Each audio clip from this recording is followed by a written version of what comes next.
Hello everybody, let's see.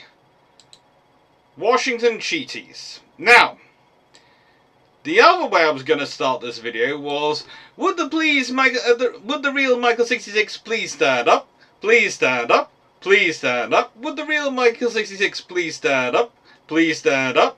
Please stand up. Because there has actually been a dispute over comments over who's Michael 66.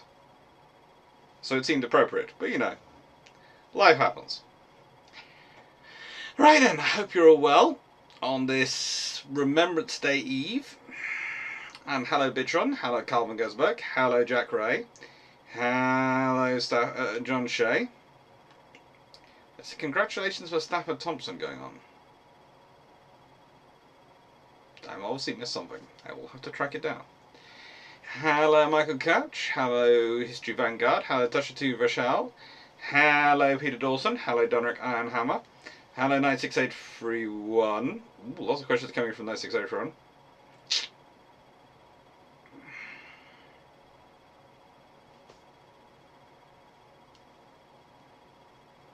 Donrick Ironhammer, watching Cheaties or How to Rules Lawyering Successfully. I have to admit, if we go back to sort of this point here, the next one is RN use of water-based armour and why it annoyed the king so much, which is pretty similar to Washington Cheaties.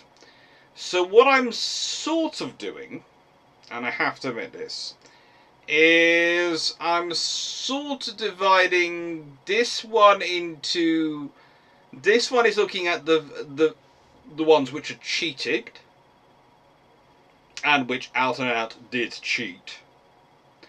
And Patron 67 is going to look at those ones which managed to exist in the grey area, where they were technically correct, which we all know is the best form of correct, but were definitely not existing within the spirit of the treaties.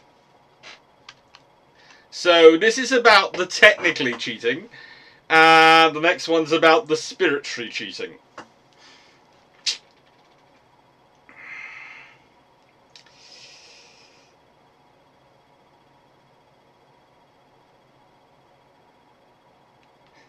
It's the British way of going, we say we are going to do this, but we're not going to. Well, we always do what we're going to say, we just do it in our own way. As I see as being a substitute for one of the 16 ships, and we'll all pretend it's not massively overweight because of the gun caliber, in the word sense.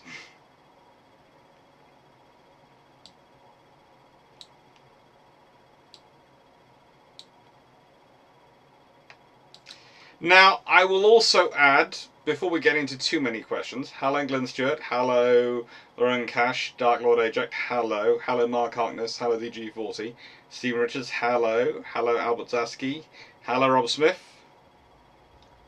and hello Lucy Mitchell, and hello everyone. So, hello Joss Monk.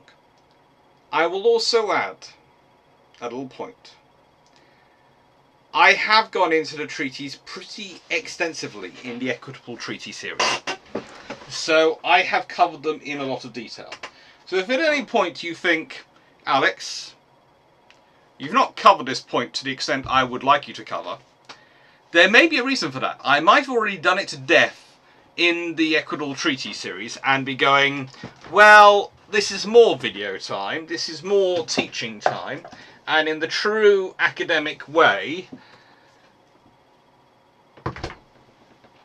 there is a certain theory which is basically, if I've covered that in a previous lecture in enough detail, please refer to the earlier lecture notes so I can cover new things in this lecture. Because there's always more to cover. That's one of the beautiful things about history.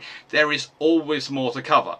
I was really worried when doing the Battle of Coronel video that I would sound like everyone else. But I found I could find more than enough space to go off and occupy and do something which would be interesting for everyone and would be different. And that's what I did. Also, there are some really bad... I have to admit, there is a really bad tidings. This week has been a truly dark, dark week for me.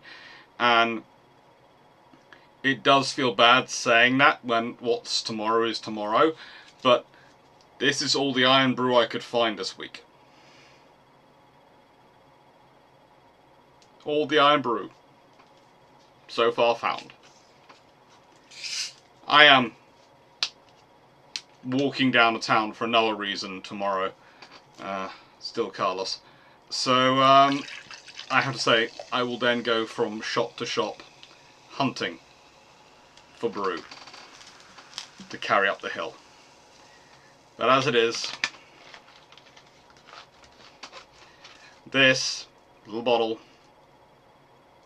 provides this much iron brew. It's just not enough.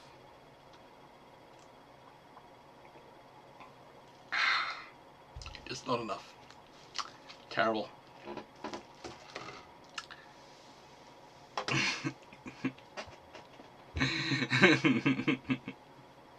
Lindsay, do I need to bring some from Canada for you? I guess my Sobeys is some sort. Well, you could treat it as this way. If you bring some from Canada, then that will be definitely extra space you'll have in your luggage for taking stuff back with you, like Lego models. Which I am having fun with. And if... Yes, I think Drag got there first. By the way, just to point out, people, if you want to see the construction video for that, it's on my Instagram account, because YouTube doesn't like it. I was going to upload it as a YouTube short for everyone, because I thought it'd be fun, and maybe put it on the Patreon. Because it was my treat to myself for having it, when it was the anniversary of, as I was mentioned the other day, it was the anniversary of the channel. And I thought, well, I'm going to give myself a little bit of a treat to mark it, and also to remember the lovely car I actually had for the previous, you know, research week where I took the girls away. And I thought, well, that was a lovely Ford, so I get a Ford Mustang. Which I did. The 68. It's really nice.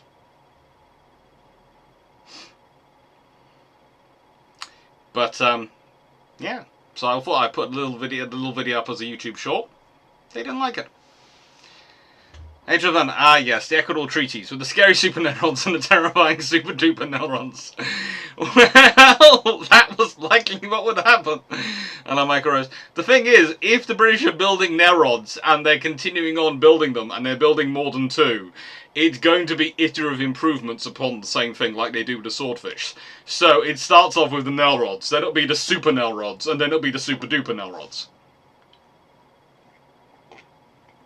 And my thinking has always been the super duper Nelrods would have 3 quadrupled 16-inch turrets forward. And so it would just be a case of, yes, we have 12 16-inch guns. What do you have? And everyone else going, we have no ships. We have no ships. That's just what we have. You know, we have no ships. We have nothing that's going to match up against 12 16-inch guns. Hello, Shimmy. Hello, Dan Freeman. And hello, yeah. Hello, Carmen Gosford. Hello, everyone. Right then.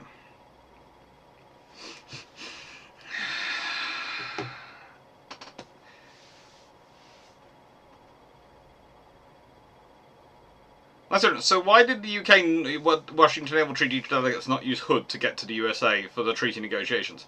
Because she wasn't really ready for that sort of trip yet. And when I say ready for that sort of trip yet is, A, turning up in the world's largest ship at a time would be kind of aggressive. And B, you want a really well worked up ship for that kind of meeting. You want a ship which is going to be everything pristine, perfect, and on the nose.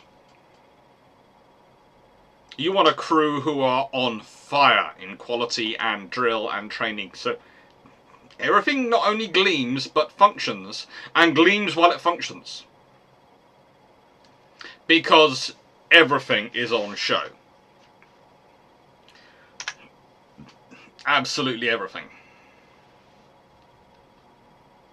So you need a ship. As someone's already written, Mark has written, politics is warfare by another means.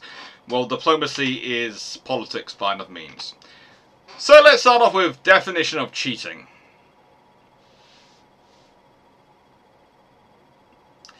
Alzaski, yeah, YouTube has problems with LEGO videos in general because they consider it content for children, so it's heavily restricted. I'm sorry, but this is not a child's toy. This is a gorgeous piece of machinery it represents. And it doesn't look that bad. Actually, for something which is built in Lego and built by me, it's pretty good as far as I'm concerned. And you notice I've got it positioned so it's always driving towards the PowerPoint. What was good. Hello, Amelia.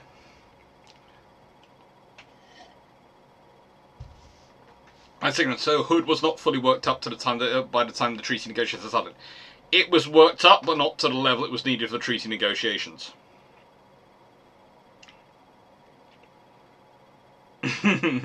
No, to be fair, Lego is for children. Children of all ages, to be precise. Lego is fun.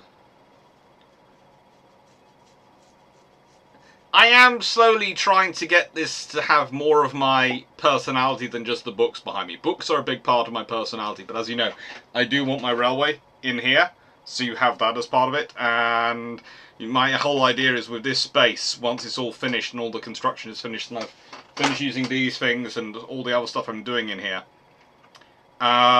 you will have trains running around behind me the entire time we're live. So beneath this bit there'll be trains running around. And you'll just see them going around.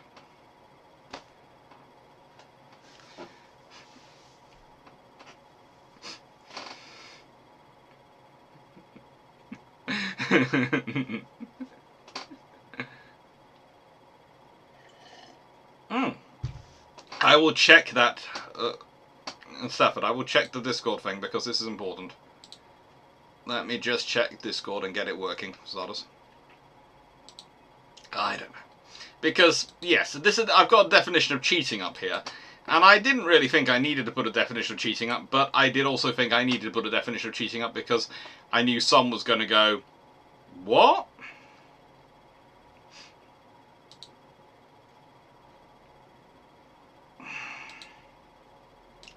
Let's see. Congratulations! Enjoy your job. You're going to do well, and don't worry.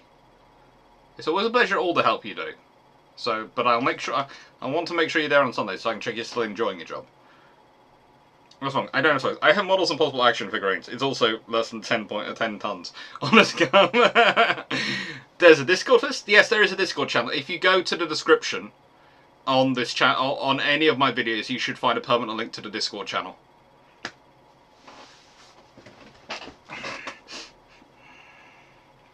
With the automated bookshelf that you can deposit on the said train. It's going to be an N-gauge line, so it won't be able to take don't be able to take books around. But my hope is I will have a full God's Wonderful Railway running around behind me. That is the plan. It will be God's Wonderful Railway in full. Hi, Jack Ray. I think I said hello. I will look at my Discord PMs in a bit, Carl. I'll just get on this one, for this slide. I have to admit, both these topics are going to be very discursive live, so I will add that in now for anyone who's watching who's going, they like us, they want a sort of more lecture style. The long patrol video that will come out on the following Saturday will be far more that way, but the way I've designed these sort of lives are going to be very discursive and chatting with the chat, basically. The Shawmac, the permanent Discord link, that does bring back memories. It does bring back memories.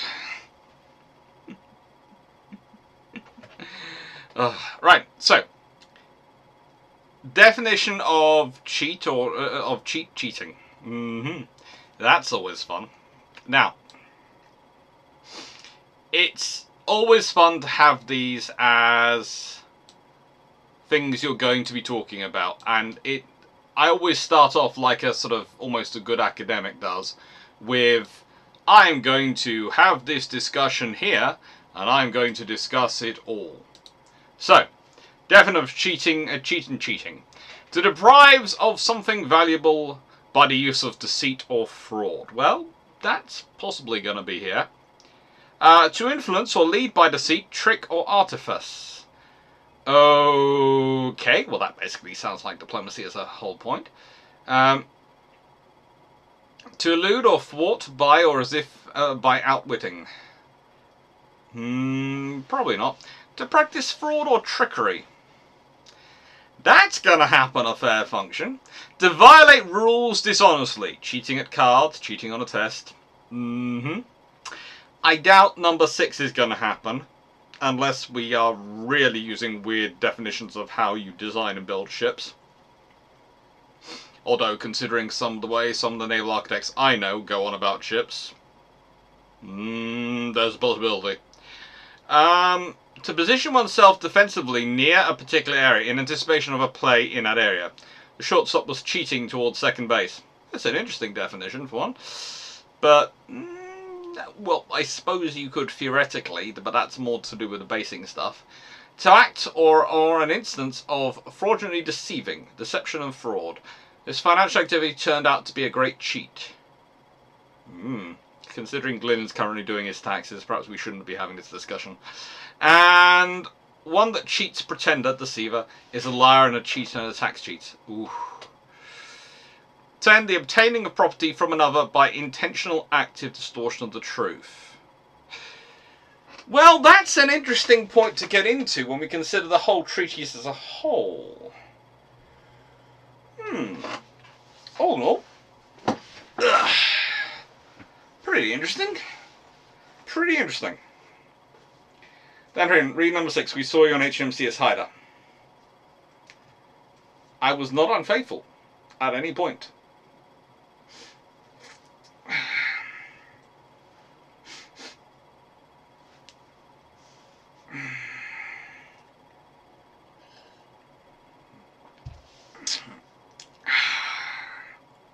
Hi, Steve Clarke.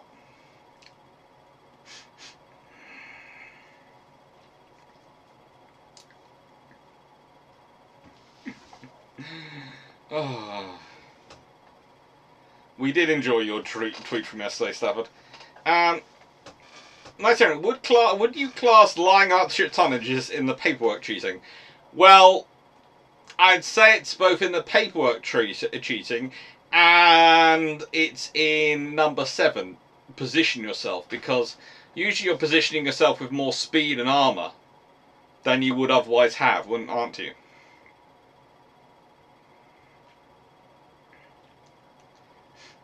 It's right. I'm doing a podcast about HMS Tiger 1913. What are the best sources for finding information on the ship? Oh, Tiger? If we're going to talk about Tiger in 1913... Ooh...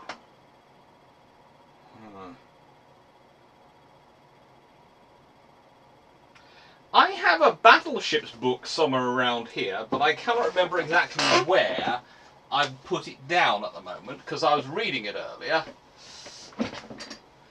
And that would be pretty much one of the better sources. There's Freeman, of course, but... Freeman's... Yeah. British battleships of the World Wars. Of World War One, actually. By, Burt. Yeah. British battleships of World War One by R.A. Burt. That should help. And I've done reviews of it several times because it's a good one, so I tend to do multiple reviews on good ones. Hopefully that answers your question. And yes, I am wearing tracky bottoms. Alright. It's been one of those days.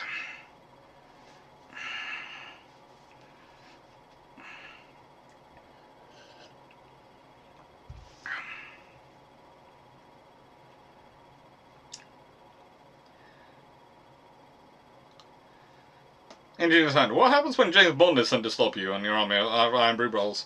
Using an underpowered .380, so just take books all over you and beat him to death with a Lego model? No! You don't think I have a corgi for the fun of it? They're lovely, wonderful dogs, but they're also excellent guard dogs, and if you are only armed with a .380, you are going to be taken out by the corgi long before you can do any damage. And I saved the poodle for someone who actually turns up with heavy weaponry.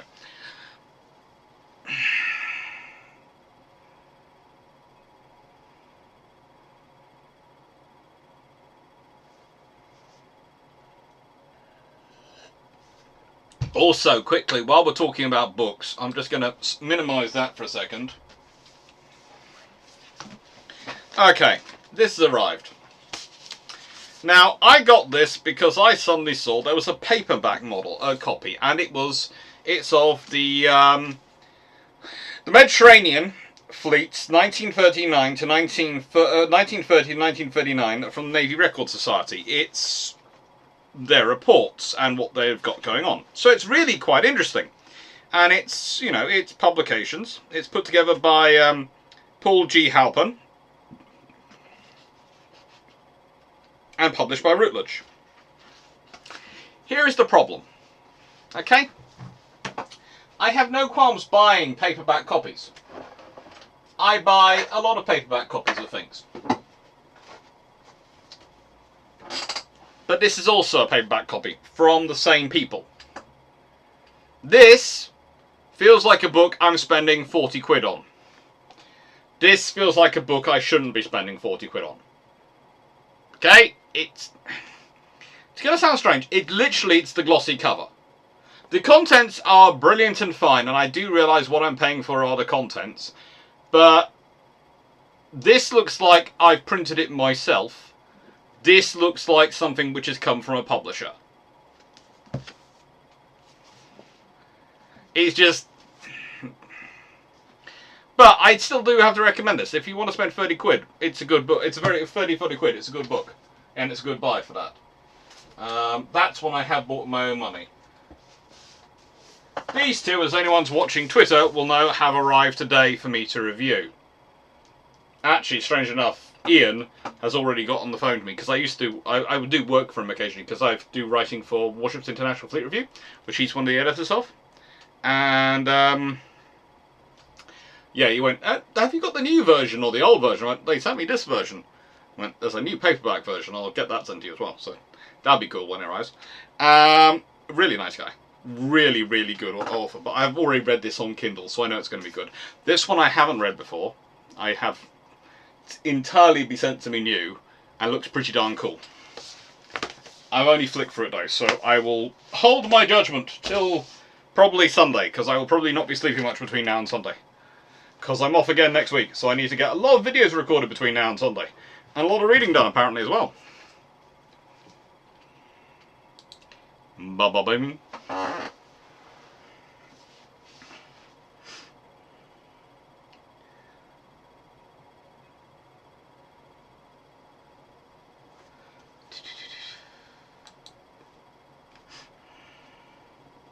It's your own. Just bought the book on Amazon. Excellent. You'll enjoy it.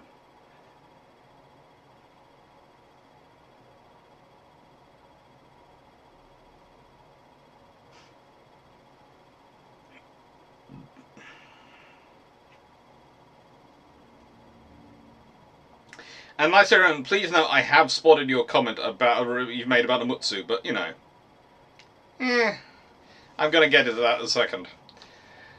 Cheating, this looks like fun. It's going to be fun. So, here are the definitions of cheating. What is happening tomorrow? Just caught up at twice speed. I'm wandering down the town and hoping to find Iron Brew.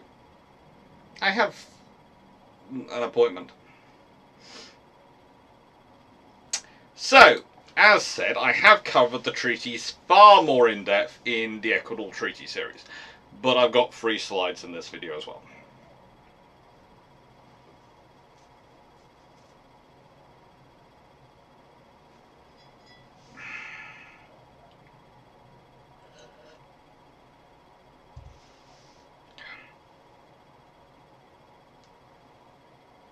Honest, I've covered the Photoshop. Ooh. Photoshop of USS 10 class ACR if built armored, if rebuilt to the plans of the 1920s.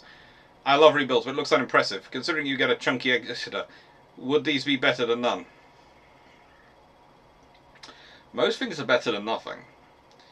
Amelia Barrow, our hood needs a sister. UK people have paid to build another admiral like Mutsu. Ooh, that'd been fun.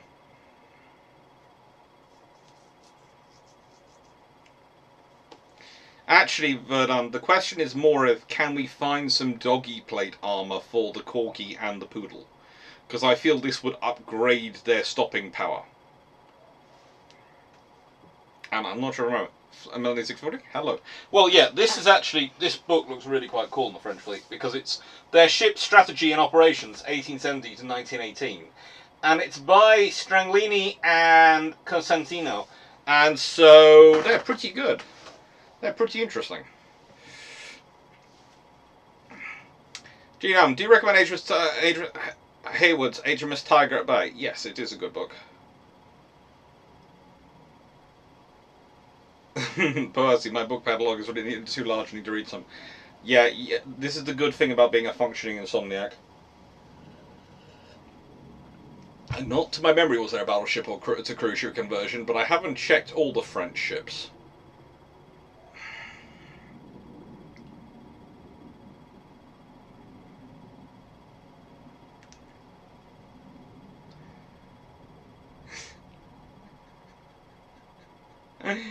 Oh.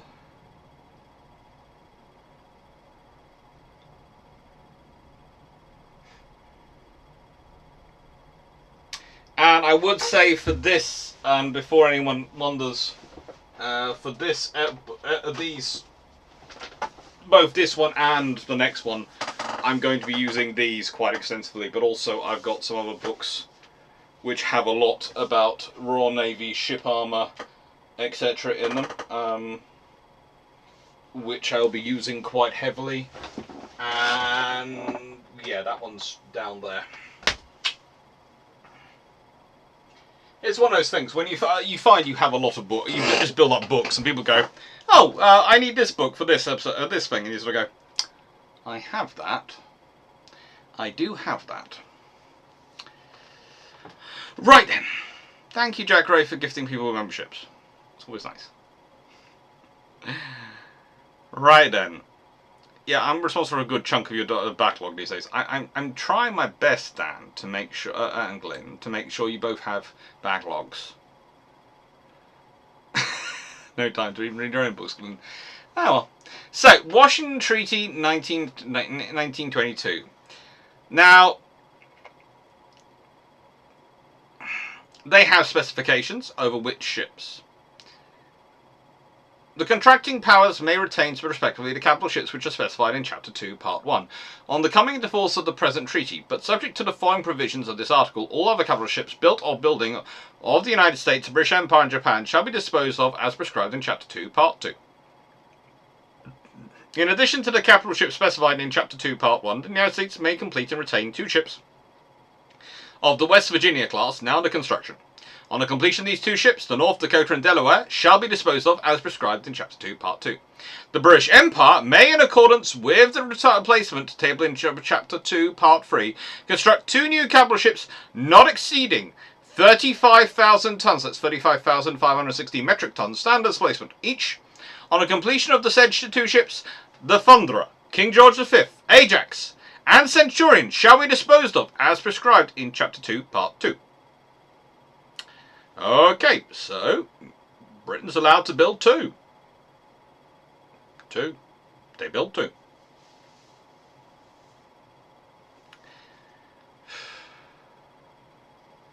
Subject to provisions of the Article 2, the contracting powers shall abandon their respective capital ship building programs, and no new capital ships shall be constructed or acquired by the contracting powers except replacement tonnage, which may be constructed or is acquired as specified in Chapter 2, Part 3. Ships which are replaced in accordance with Chapter 2, Part 3 shall be disposed of as prescribed in Part 2 of the chapter. Article 4. The total capital ship replacement tonnage of each of the contracting powers shall not exceed the standard displacement for the United States, 525,000 tons. That's tons imperial. Metric, it's 533,400 metric tons. The Royal Navy, British Empire, so that's the Royal Navies of Britain, Australia, Canada, etc., get exactly the same tonnage. For France, 175,000 tons. Or 177,800 metric tons. For Italy, exactly the same as France. And then there's Japan, the only one which doesn't have a compare, 315,000 tons. Now, interesting enough, there are some discussions at various points about inviting other powers to be part of this. But you have to remember, Russia's still in a civil war. No one wants to give Germany anything. So the other powers you'd be inviting to be part of this would be people like Spain, which has those, what are technically called dreadnoughts, but let's be honest, they're titchy little baby battleships. They're cute. They're cute battleships. They're cute. They're the sort of battleships you want to take home and maybe use as a lap dreadnought, or possibly have as a little handbag dreadnought. They're lovely, lovely things. But it's kind of like whenever you see a teacup poodle next to my standard poodle. I love teacup poodles, they're very cute. But next to my standard poodle, it looks like a bit of fluff has plopped off the standard poodle. So, could have invited them. You could have invited South American powers. But there is a reason they're not. Because the worry is, if you invite those powers to be part of this, they will build up, and if you invite them into building it, then Britain especially is going to want to have more tonnage because they're going to worry about the combination of powers, and that means the Americans are going to have to build more because they want to get equality in name. Remember, the Americans don't want to fund it, but they want equality of status. So they want all the glory of being one of the most powerful nations in the world and all the prestige of being one of the most powerful nations in the world without any of the costs. That's the point for them. Article 5. No capital ship exceeding 35,000 tons standard station shall be acquired by or constructed for or within the jurisdiction of any contracting powers. Now, here is the first thing of hubris which you have going on, and this is a massive piece of hubris, so please do note that I am absolutely objecting to this completely and wholeheartedly, because, and I would say this politely, at this point everyone knows you can't build a decent capital ship for less than 40,000 tons. And when I say everyone knows, if you're building something with the required speed, armour and firepower, it ends up at roughly 40,000 tons. You know how I know this? Because everyone's building ships which are roughly 40,000 tons. And Hood herself, the largest one in service at that point, is 40,000 plus.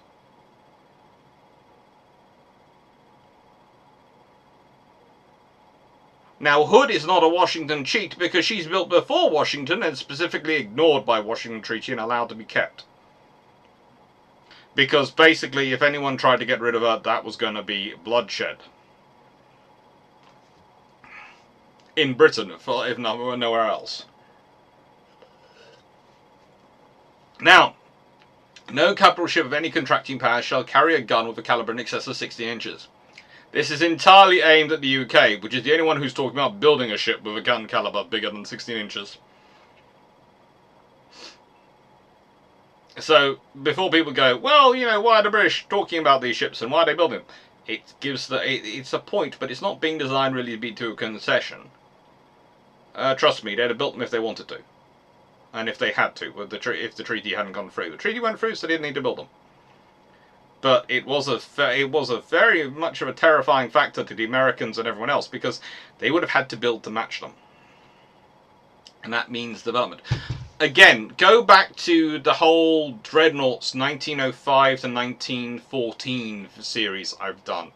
And that really did delve into the naval race and the whole point about the fact the naval race was not just an Anglo-German naval race, and that is a very silly perspective to take on it. It is far more complicated than that. The naval race is, in terms of numbers, it might be Anglo-German, but in terms of technology, it's actually Anglo-American-Italian.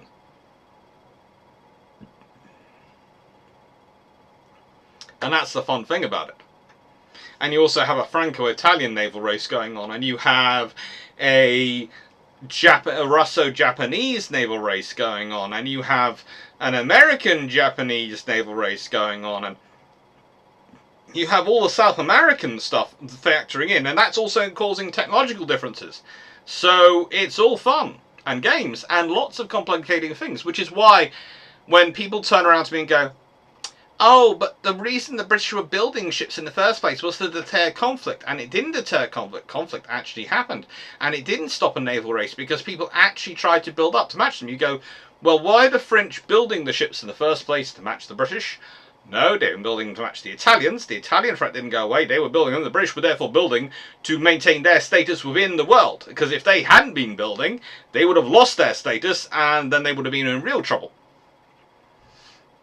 And you might have seen a war, very different war, than World War I break out. No, we can all think of a worse scenario than World War I.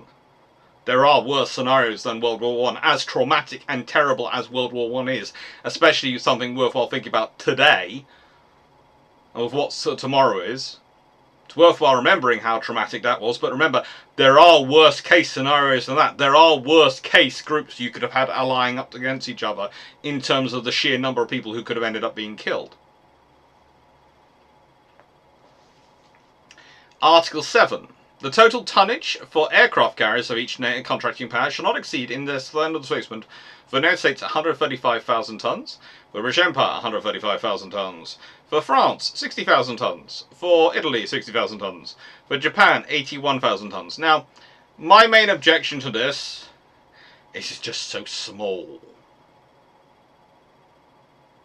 Especially when you consider that the aircraft carriers they're going to limit are to 27,000 tons by Article 9. You're limiting them to each 5 aircraft carriers each at full sized.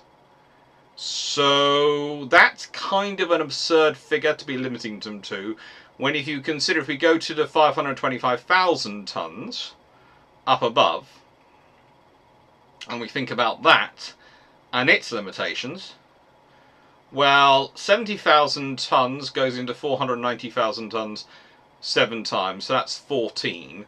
And 35,000 tons onto that more is... oh!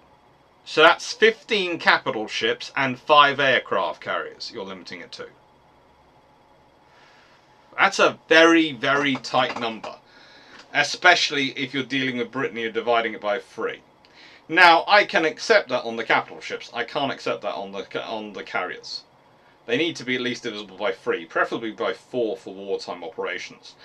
Ideally, you need 16 capital ships at least, if you're going to make it divisible by 4. So you should be talking probably, and I'm saying this in the nicest way, 560,000 tons would be more sensible. And you should probably be talking about... well, 8 times 27,000 tons is 216,000 tons. So that's probably what you should be talking about for aircraft carriers.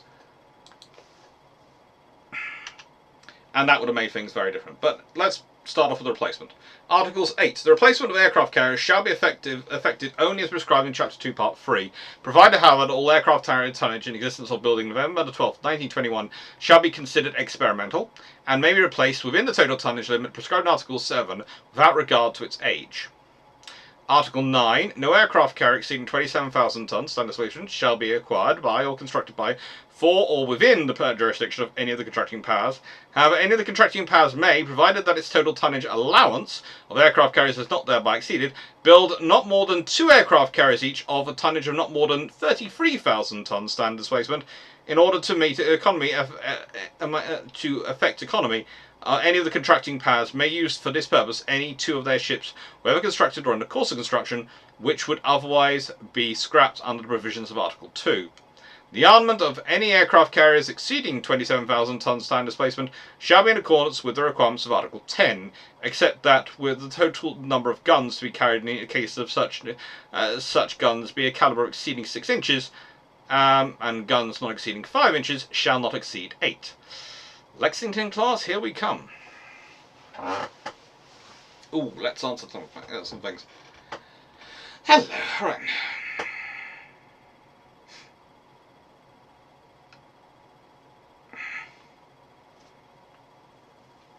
I have a literal spreadsheet to keep track of my books. Ditto.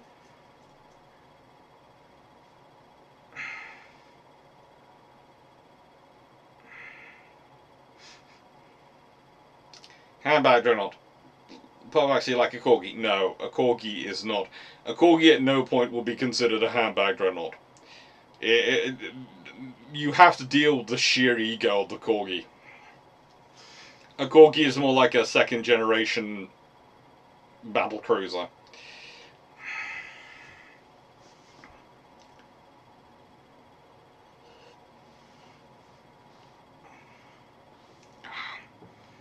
And right, picture Dr. Clarke walking down the street with his bed or dreadnought for walkies. Yeah, but I can see Warspite not a good doctor that. I have been considered getting the Corgi Lego, Corgi sort of Lego style dreadnought, Corgi sort of style Warspite, but so far it's been too dear.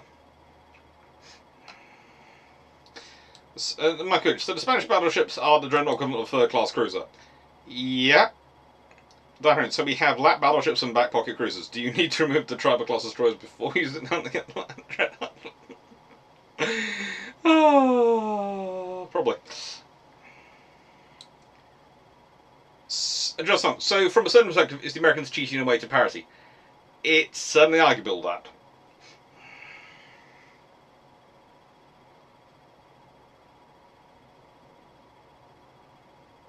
Let's be real. 3 surviving 1911 King George V and 1 surviving Orion class trooper dreadnoughts were going anyway. They'd be replaced by whatever came after the end freeze. They'd have been replaced by the end freeze. I wouldn't be surprised.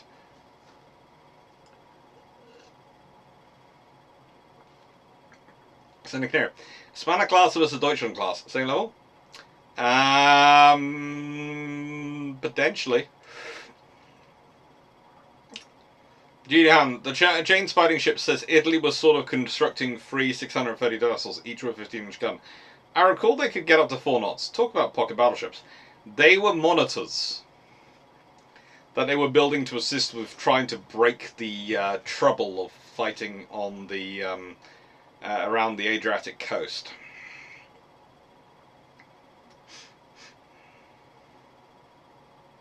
I remember that one. The British raised the stakes a lot in battleship guns because of the Americans and Italians more than the Germans. Otherwise, it's a lot cheaper to just build 12 or 13.5s. Yeah, basically the British, if you're just fighting just building against the Germans, you do not need to raise your gun caliber because the Germans are happy to stick with the 11-inch gun, and so the British are happy to just keep upgrading the 12-inch gun. You only need to start upgrading your gun caliber when you're looking at the Italians and the Americans who are bombing them up. Hang on. Salutations. Hello, Michael. Nice to know. Let's go. What should be a global naval arms race? It definitely is.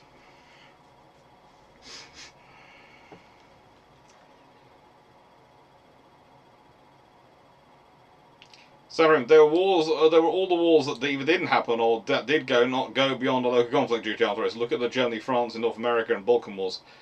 That's certainly issues going on.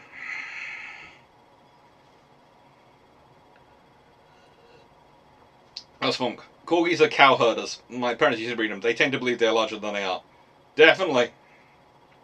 Oh, and I would like to say that having visited a relative's farm, that cow herding instinct, it's strong in the Corgi.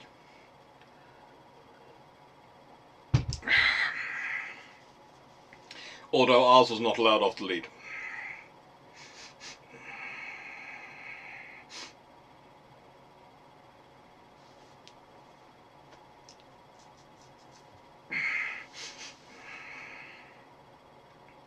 But actually, Warspite is currently out of print from Kobe. Belfast is getting really soonish.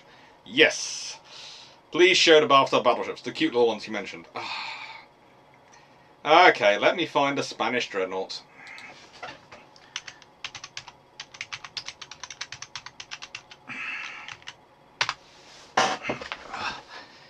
Yes, bien, class.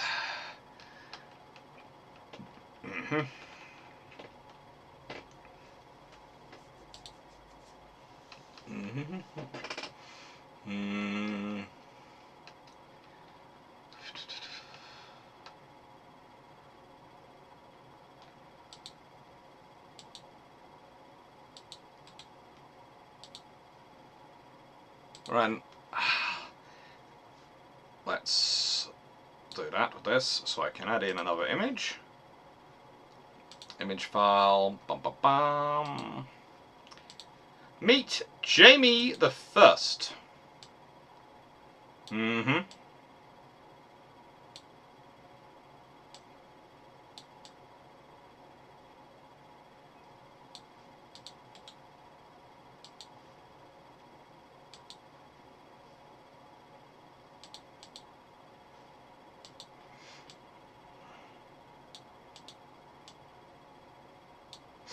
As you can see, it's a very nice little dreadnought. And when I say nice little dreadnought, they displaced 15,700 tons in normal, 16,450 tons in full load. They were 140 meters long.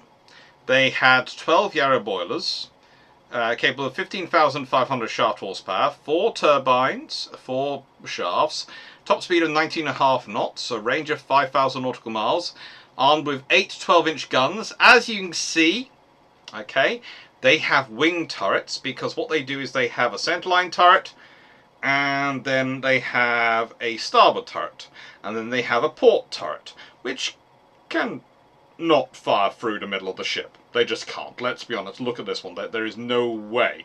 But they can theoretically fire their guns all forward and all their guns aft. Well, 6 guns forward and 6 guns aft and 6 guns to any side. In theory. In practice, it's really not there. It's just... how do I put this politely? HMS Dreadnought displaced 18,400 tons in normal and 20,730 tons in deep. And she, of course, is laid down in 1905, launched in 1906, and commissioned in 1906. So, there you go. That's where she comes in. These vessels are built, well, between 1909 and 1921. So let me explain about that. España, which is the first of the class, is laid down in 1909, launched in 1912, and completed in 1913.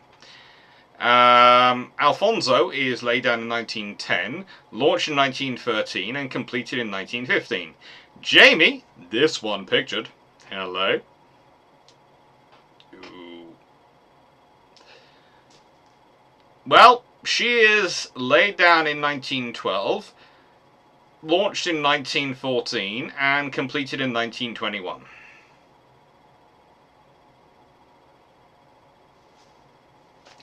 I can't think why, with such startling military capability and naval firepower at their disposal, the Spanish were not invited to join the Washington Naval Treaty. After all, this was all about stopping a European chance of a European war, and furthering the cause of peace. Surely, with such vibrant battle wagons, such absolute capability at their fingertips as 3 of these vessels, the Spanish should have been invited to join.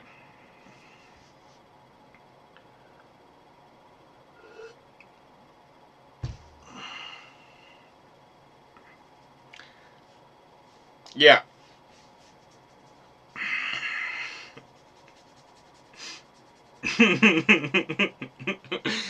Let's put it this way. If we consider this is laid down in 1909, so in 1909, if we go to... what were the British building in 1909? Let me just look it up and see if I can get a picture for contrast. This is the point I'm trying to make.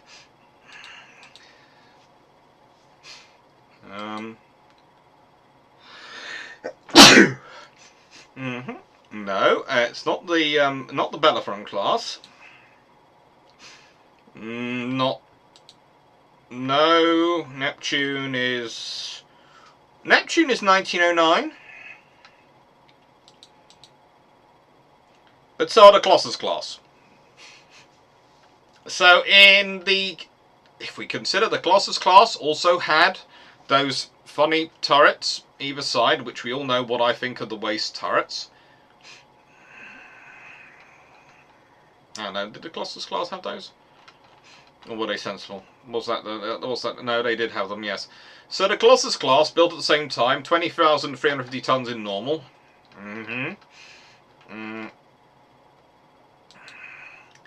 Let's see. 5 twin 12-inch guns, 21 knot speed, 25,000 shaft horsepower. Yeah. And it just gets worse when you consider that they just get built so much quickly. There are the other ones. And then there's the Orion class. Orion class are also launched in 1909. Ah, cute. And they, of course, have 13.5-inch guns. And they're all centerline. And they displace 22,200 tons. And 27,000 shaft horsepower. And 21 knots. And yeah. So basically, the contemporary constructions of these vessels are things like the Orion class, the King George V's, the Queen Elizabeth's. I mean, they're just so powerful.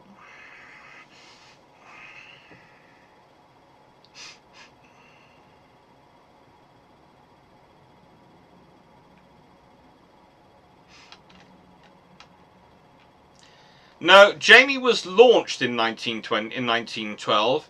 She wasn't completed and commissioned till 1921. It was a long time, I think, between her being built and being commissioned. I don't think Wikipedia is wrong. Hello, Frank Sposato.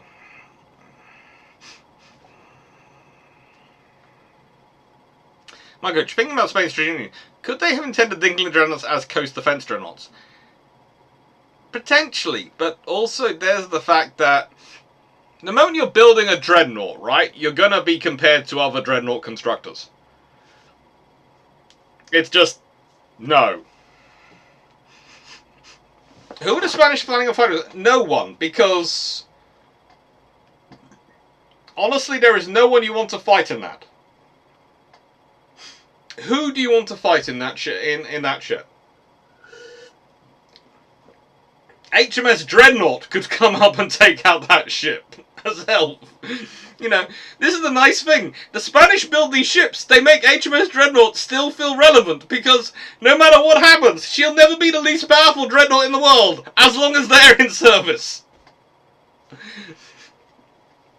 She can never be said to be completely outclassed because she's always more powerful than a newer ship.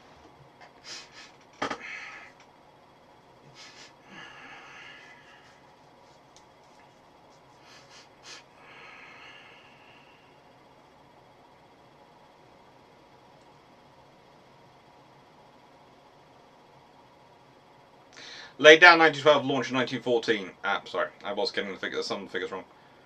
Sorry for Melanie, for Jeremy first from memory.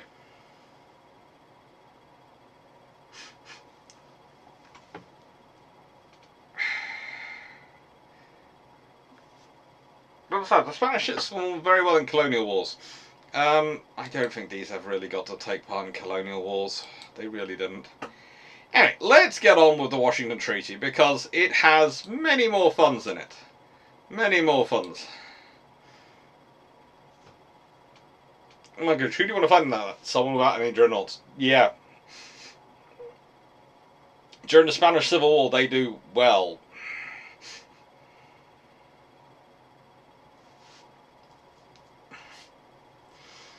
Article 10. No aircraft carrier of any of the contracting powers shall carry a gun with a caliber in excess of 8 inches. That's 203 millimeters. Without prejudice to the provisions of Article 9, if the armament carried includes guns exceeding 6 inches in caliber, the total number of guns carried, except anti-aircraft guns and guns not exceeding 5 inches, shall not exceed 10. If alternatively the armament contains no guns exceeding 6 inches in caliber, the number of guns is not limited. In either case, the number of anti-aircraft guns and of guns not exceeding 5 inches is not limited. Now, please note, while this is a little interesting one, because who is the power who loves 6-inch guns? Hello. It's the British. So the British have managed to work into Article 10 that they're allowed to fit as many 6-inch guns on a carrier as they want. I mean, they can festoon the thing in 6-inch guns, and no one can object. Whereas the Americans are limited in the total number of 8-inch guns they can fit onto them.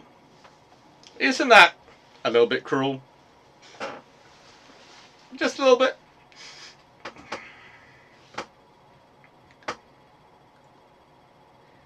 Article 11. No vessel of war exceeding 10,000 tons, standard displacement, other than a capital ship or aircraft carrier, shall be acquired by or constructed by, for, or within the jurisdiction of any of the contracting powers. Vessels are specifically built as fighting ships, nor taken in time of peace under government control for fighting purposes, which are employed on fleet duties or as troop transports or in some other way for the purpose of assisting in the prosecution of hostilities otherwise than as fighting ships, shall not be within the limitations of this treaty article. So, you can't acquire or construct any ships other than capital ships or aircraft carriers which exceed 10,000 tons. So that covers everything else. Remember, the Washington Treaty doesn't have limitations on destroyers. It doesn't have limitations on anything else. It just says any ship which is not a capital ship or a carrier has to be less than 10,000 tons.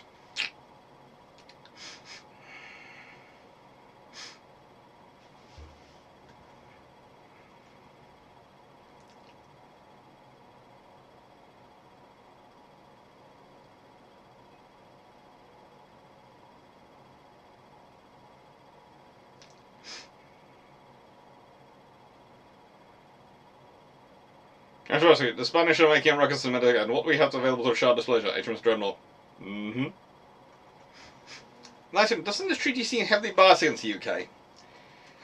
It's not biased against the UK. There's a factor against everyone in it. There are things worked in it that's going to displease pretty much everyone. The Americans would like to have fitted more 8-inch guns.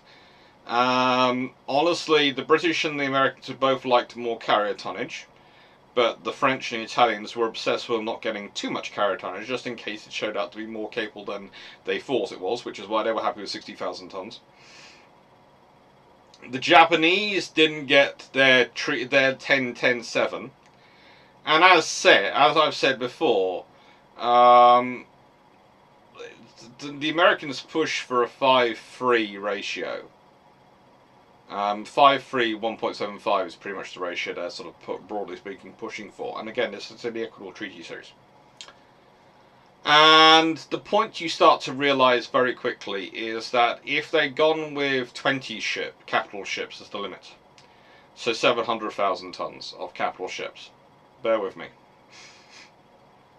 They go for the 5-3 ratio. If they'd gone for the 10-7 with 20 capital ships to the limit, and so the Japanese would have got 14.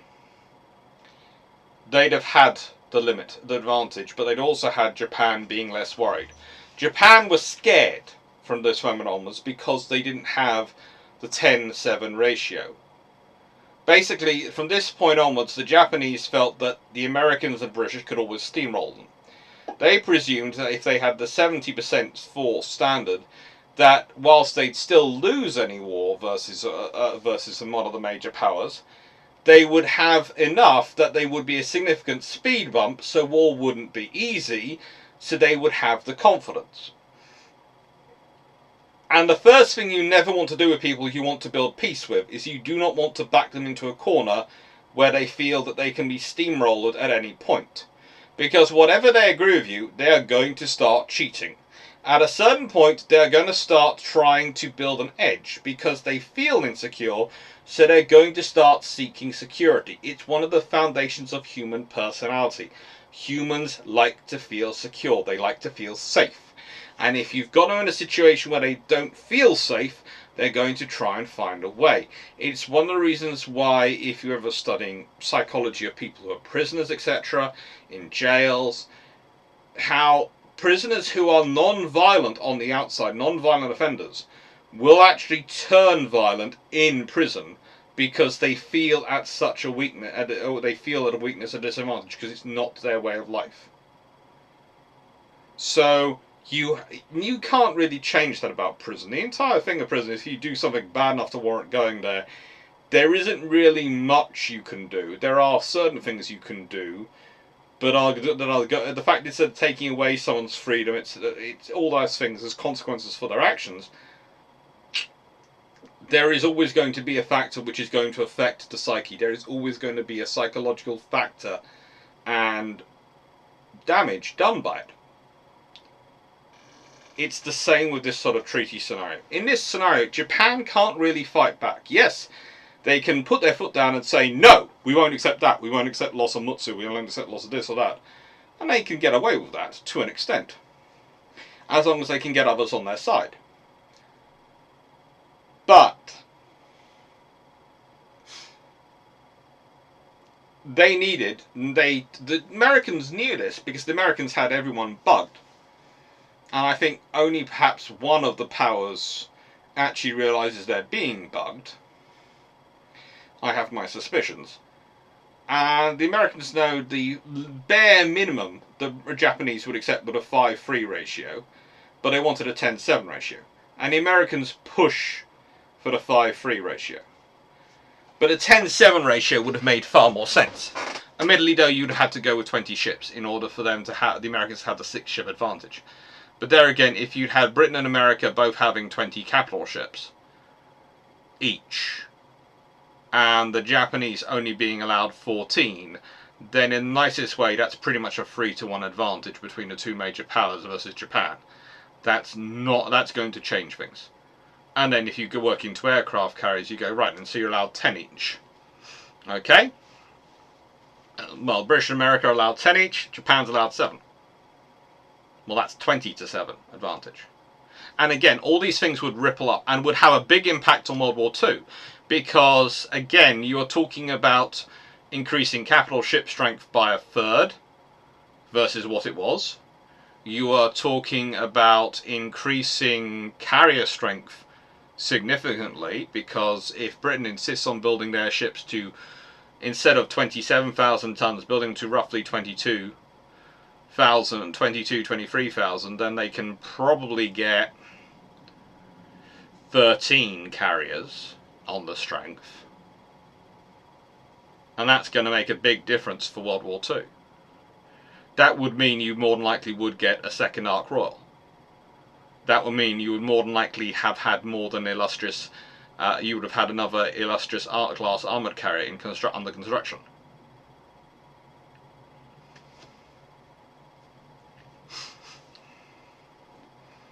No, seriously, look at how President is handled in Norway. I'd say it's pretty reasonable approach. Yes, Melanie is present in Norway is interesting and is good and does offer a lot of interesting lessons for how you can run them, but it still has the impact they understand. I think Norway actually has counselling for it afterwards as well.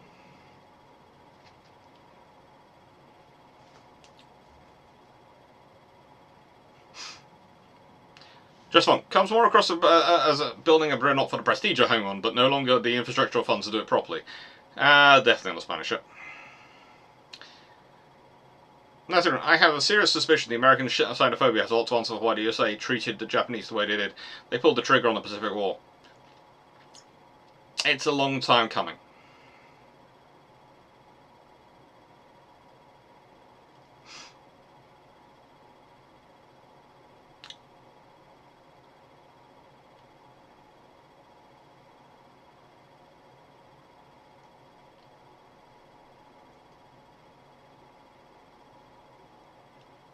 Alsowski, why the Washington Treaty has always contest of who ends up the most unhappy in the end? And the answer is always Japan. Although France does have the burn. We'll leave that to one side.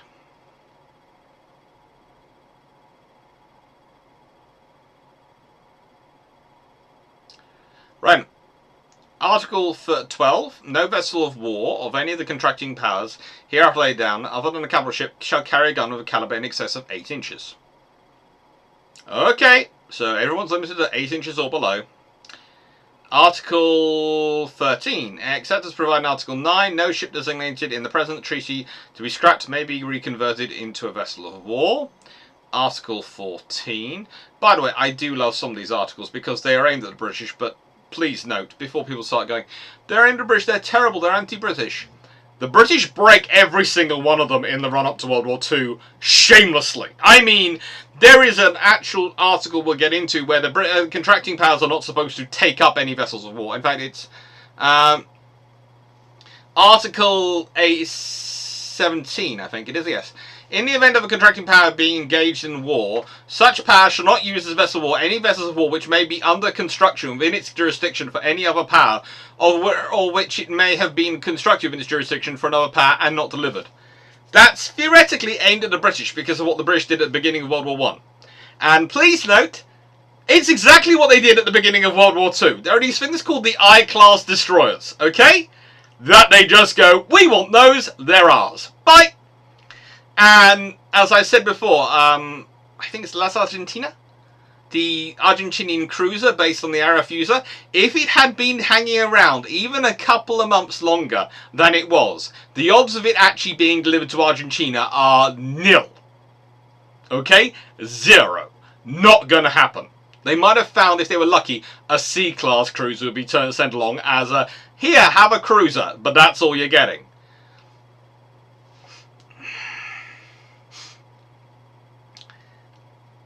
Article 14. No preparations to be made in merchant ships in time of peace for an installation of warlike armaments for the purpose of converting such ships into vessels of war, other than the necessary stiffening of decks for mounting of guns not exceeding 6 inches caliber. Article 15. No vessel of war constructed in jurisdiction of any contracting power for a non-contracting power shall exceed limitations as to displacement and armament prescribed in the present treaty for vessels for a similar type which may be constructed by or for any other contracting powers provided. However, that the displacement for aircraft carriers constructed for a non-contracting power shall in no case exceed 27,000 tons stand displacement.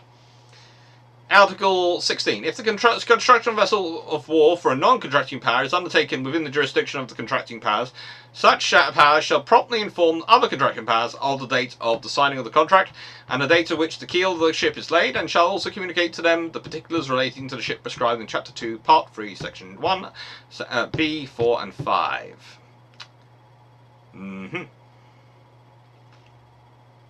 Article 18. Each of the contracting powers undertakes not to dispose of by gift or sale any other model or any other mode of transfer of vessel of war in such a manner that such a vessel may become a vessel of war in the navy of any foreign power. Ooh. Article 19. The United States, the British Empire and Japan agreed that the status quo at the time of signing of the present treaty with regard to fortifications and naval bases shall be maintained in their respective territories and possessions specified hereafter. The insular possessions which the United States now holds or may hereafter acquire in the Pacific Ocean, except those adjacent to the coast of the United States, Alaska and Panama Canal Zone, not including the Aleutian Islands, albeit the Hawaiian Islands.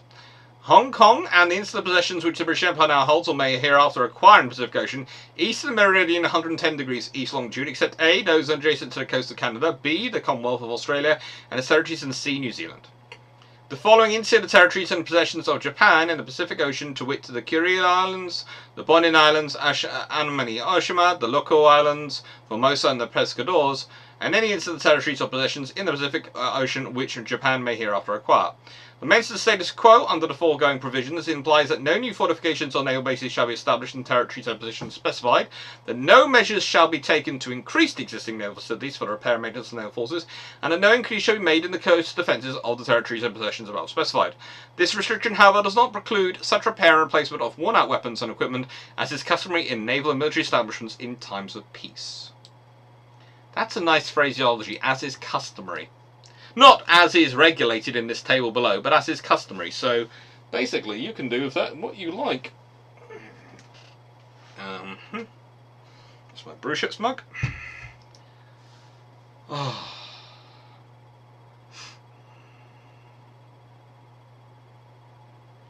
Steve Clarke, but isn't it the case the treaty saves the Japanese economy? Yes. Honestly, the Japanese would have gone bankrupt if it hadn't been for the treaties. But that doesn't mean they agree with it. Just because it saves them from going bankrupt doesn't mean they'd be happy. And actually, the thing is, they wouldn't have gone bankrupt under a 10-7 ratio. Because if you'd gone the 10-7 route, the odds are... Oh god, I got Pepsi. Oh, well. Must have come with something.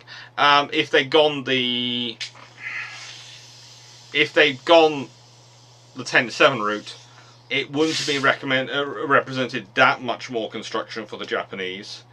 They wouldn't have been involved in the naval race, and they would have probably slowly built what they were already building.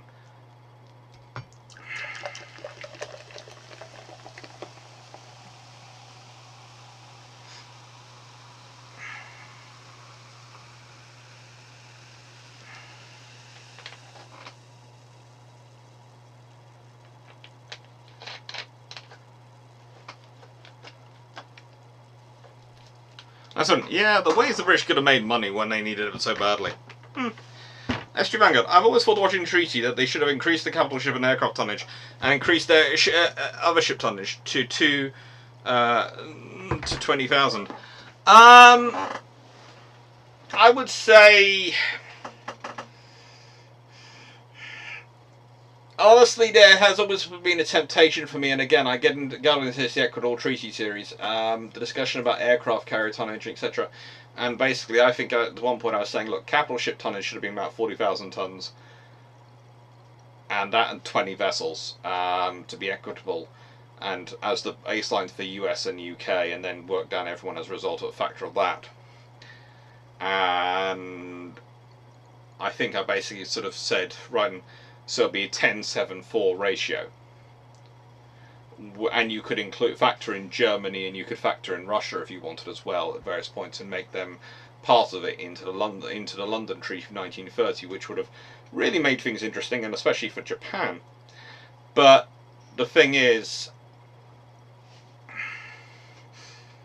you could have done all that, and it would have made sense.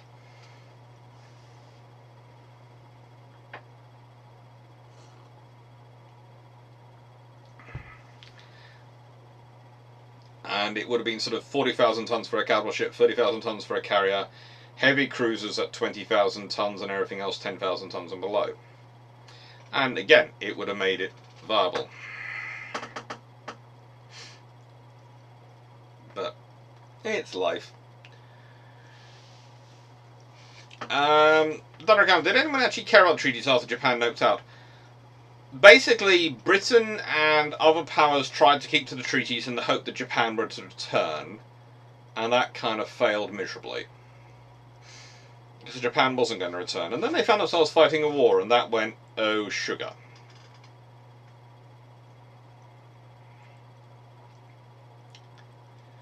Dark Lord Ajax. My customers require a fortress with short guns, anti-air defense, multiple airfields, a full repair dock, and enough supplies to hold out for 8 months.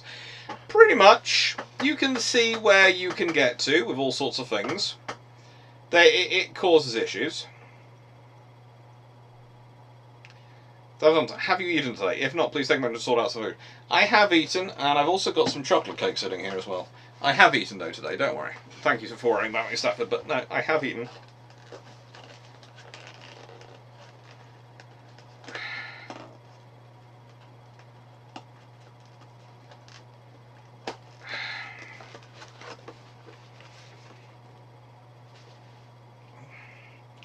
Apparently this was a very, very chocolatey chocolate cake, and as is typical with my family,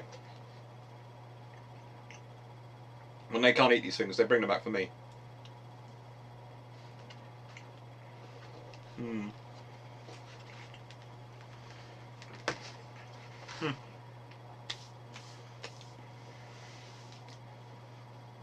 Just want time to get some tea, Earl Grey hot. No.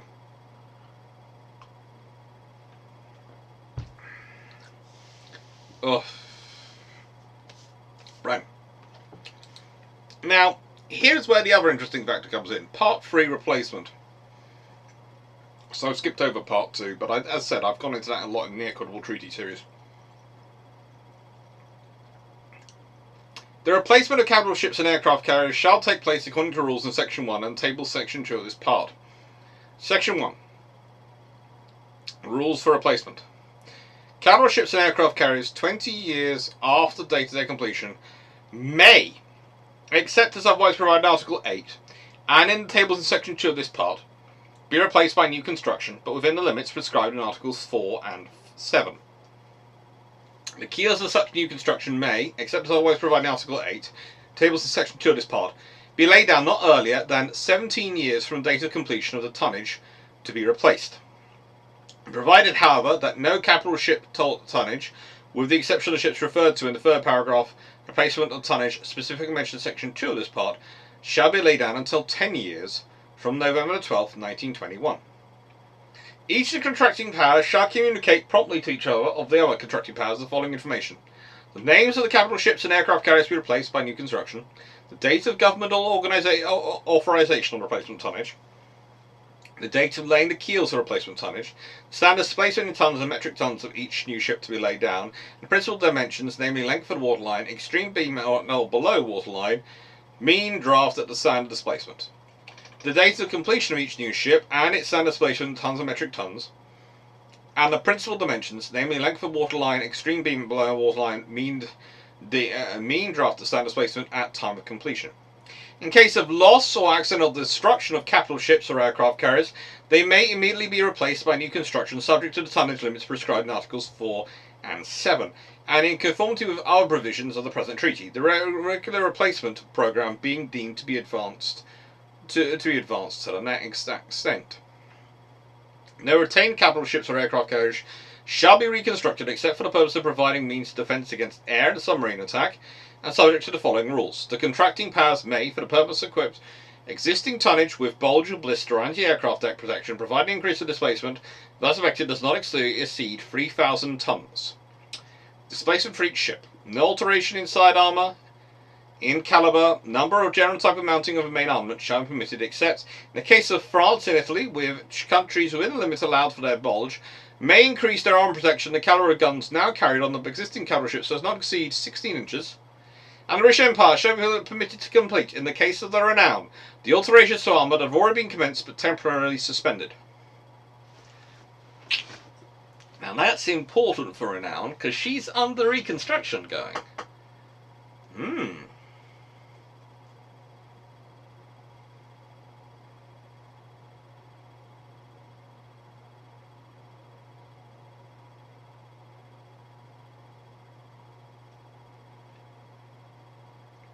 That's right. So the British, after Japan went out of Washington London Treaty, went after a bit, went, right, we are now going to ignore all this and do our own thing.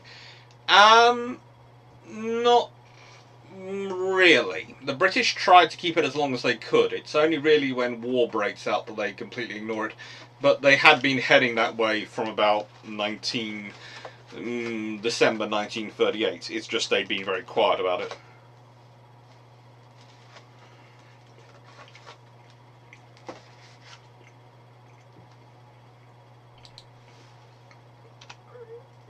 So, let's start looking at the cheaters.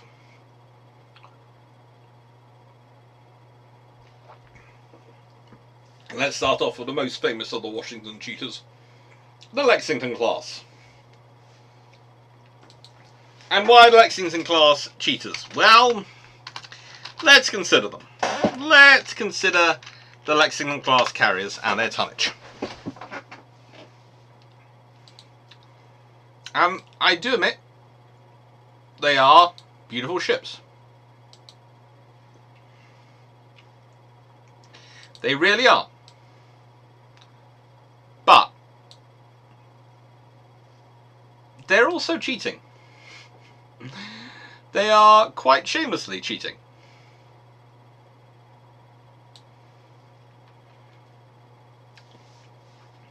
Now, the Lexington class displace 37,000 tons in standard. 36,000 long tons in standard. Okay, so they are theoretically 36,000 tons. They're actually more than that. So what they've done is they built them to the maximum 33,000 tons are allowed, and already added on the 3,000 tons of bulge and upgrades they're supposed to have. So yes, they are 36,000 tons, and they're actually even over that. So they displace a lot. They displace a lot. And this is a big problem for the Americans because, honestly, everyone guesses. Every single person watching them guesses exactly what's happened. But why is this a problem for the Americans? Because now, if they want to try and hold up the Japanese or anyone else who overbuilds, they can point to these. So the problem with these is they are beautiful ships, and I love them as aircraft carriers. They are very capable ships. But the whole process, converting them from what would have been a paper Tiger battlecruiser to a wonderful aircraft carrier has made them very heavy. Very heavy. Which is a problem.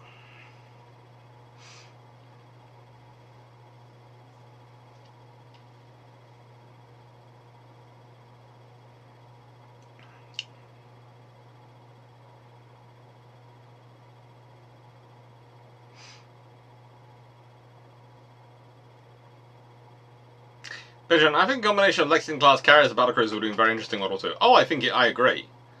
And again, let's be honest, if you go back to the whole scenario where I was talking about earlier, with the 20 capital ships, so USN capital ships.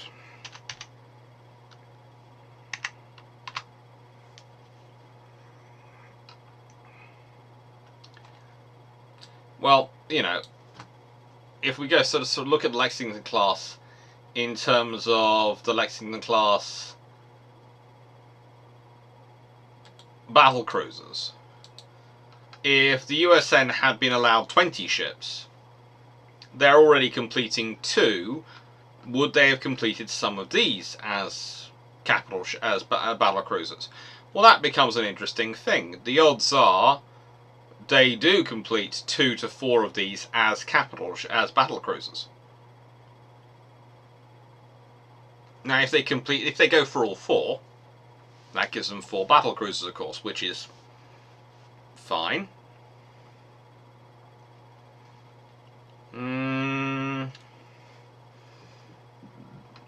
Can they complete them to 40,000 tons?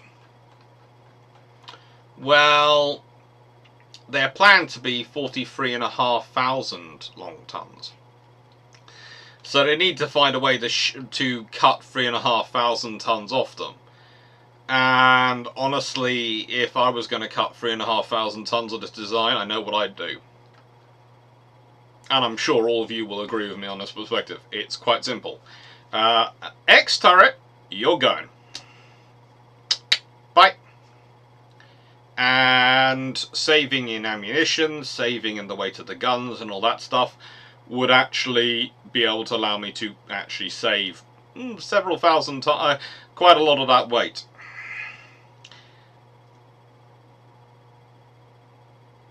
And then it would have probably been, let's see. Let's say I decide to complete 3 of these. So I've got Lexington, Constellation, and probably Saratoga.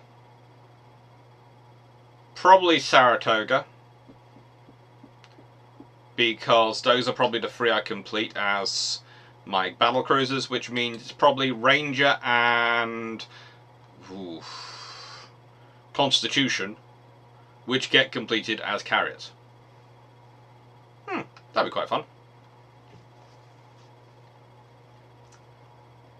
But again, you might get 3 carriers, because again, remember, one of the things I said was you'd have 10 carrier types. So let's say you could end up with 3 battlecruiser Lexington class and Ranger Constitution United States being your 3 aircraft carriers.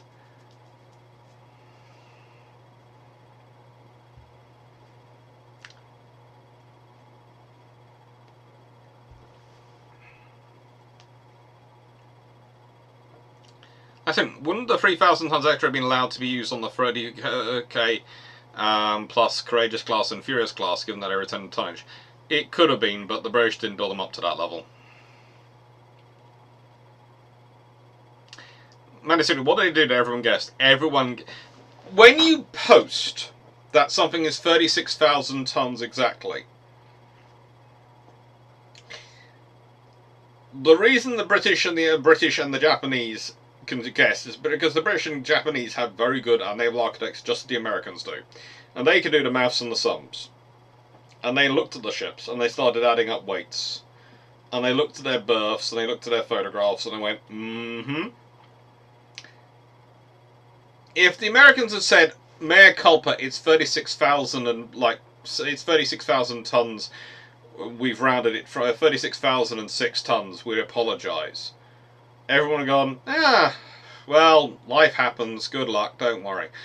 And it's a kind of case of, if you're going to lie, be very careful how you lie. If you lie and say, look, we got it to exactly 36,000 tons, so it's technically fine, then you sound like you are lying.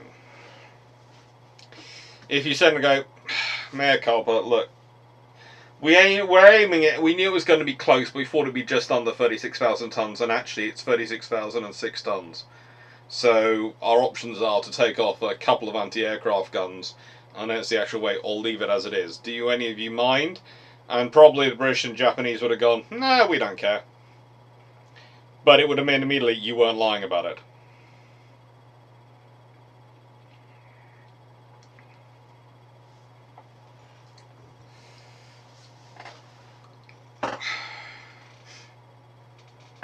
So that's the thing. Again, I would say this: the Washington Treaty, it does the Americans out of what would have been a very good combination force. Because if we can imagine World War II with three task groups, each made up of a Ranger class carrier and a Lexington class battlecruiser, that would have been three hefty looking groups, three hefty looking task forces. Certainly made me think twice about deploying to Congos.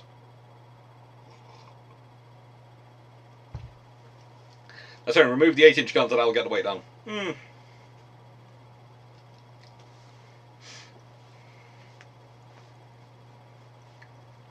Actually, Michelle, the problem with the Washington Treaty is that it's set around what America didn't want to spend rather than what people wanted. Exactly. It's centered around a double negative, not a positive.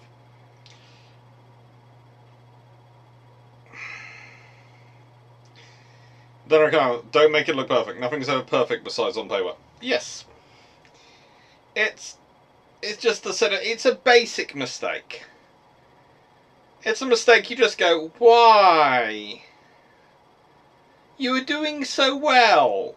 You were technically correct. You could have probably got away with it. The British, what are the British and Japanese going to demand as concessions? You know, if the worst comes to worst, the British and Japanese go, right, we'll let you have that, but we're going to make a concession here. Right, you're going to have to allow something else. What would the British have probably demanded? The British might have gone, right then, we want to replace one of our older R-class because they're really annoying us with another Nelrod. That's the worst you're going to get from the British. Or British go, well, we want an extra carrier for carrier tonnage sake. We want to be able to build a little bit more, so we'd like our carrier tonnage overall up to, I don't know, 150,000 tons or something like that. It wouldn't have been bad. Honestly, the Americans might, well, then my British might have gone, okay, we'll accept that, but we want tonnage upgraded for all of us to, for carrier tonnage upgraded to sort of this bit. So we can build another carrier. Or something. It would have been doable.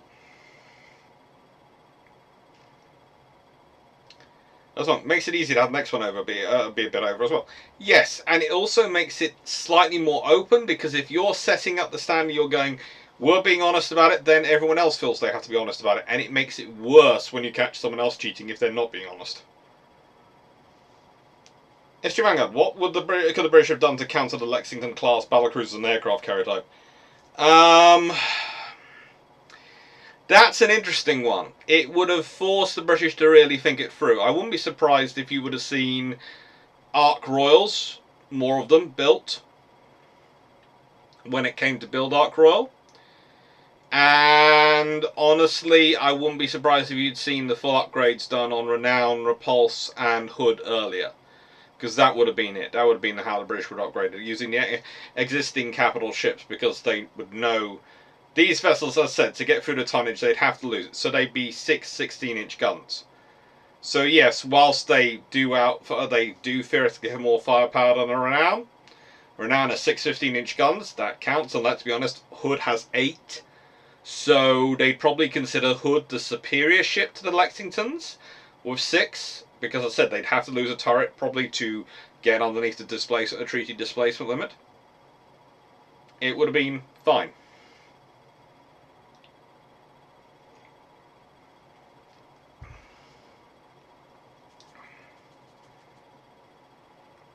Jack Ray. It irritates me to have another developer try to lie about bad code which obviously doesn't work rather than saying, oops. They don't last long. Yeah.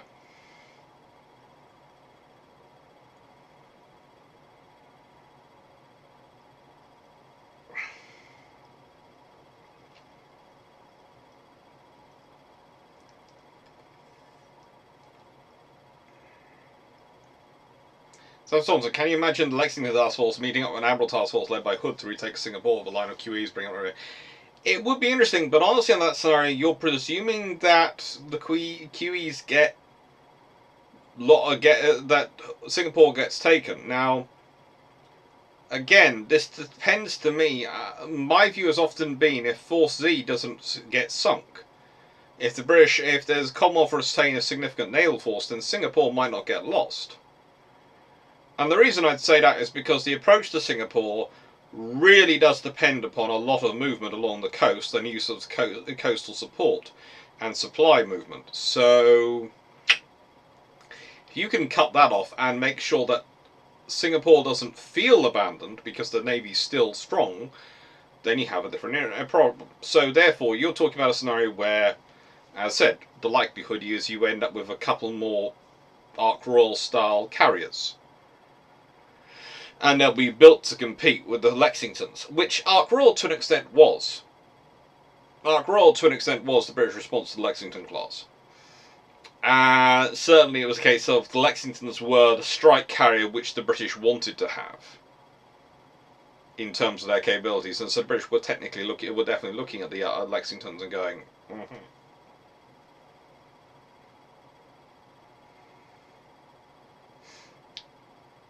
Please take it as a given, and I say this with all due respect,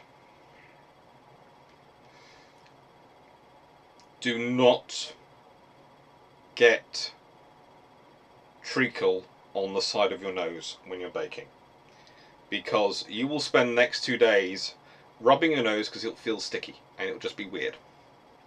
No matter how much you wash it off, the treacle just doesn't go. Leaving that to one side. Poaxi, not a dumb question, only. A question of the day. Canada Australian Co. were folded in with the Royal Navy, or not just considered and treated at all? They were folded in with the Royal Navy. So they're part of the British Empire. That's why the treaty refers to all the way through as the British Empire, rather than the United Kingdom, so Great Britain and Northern Ireland.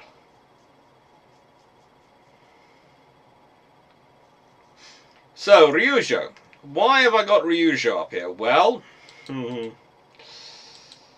Oh, please note, I've just received news.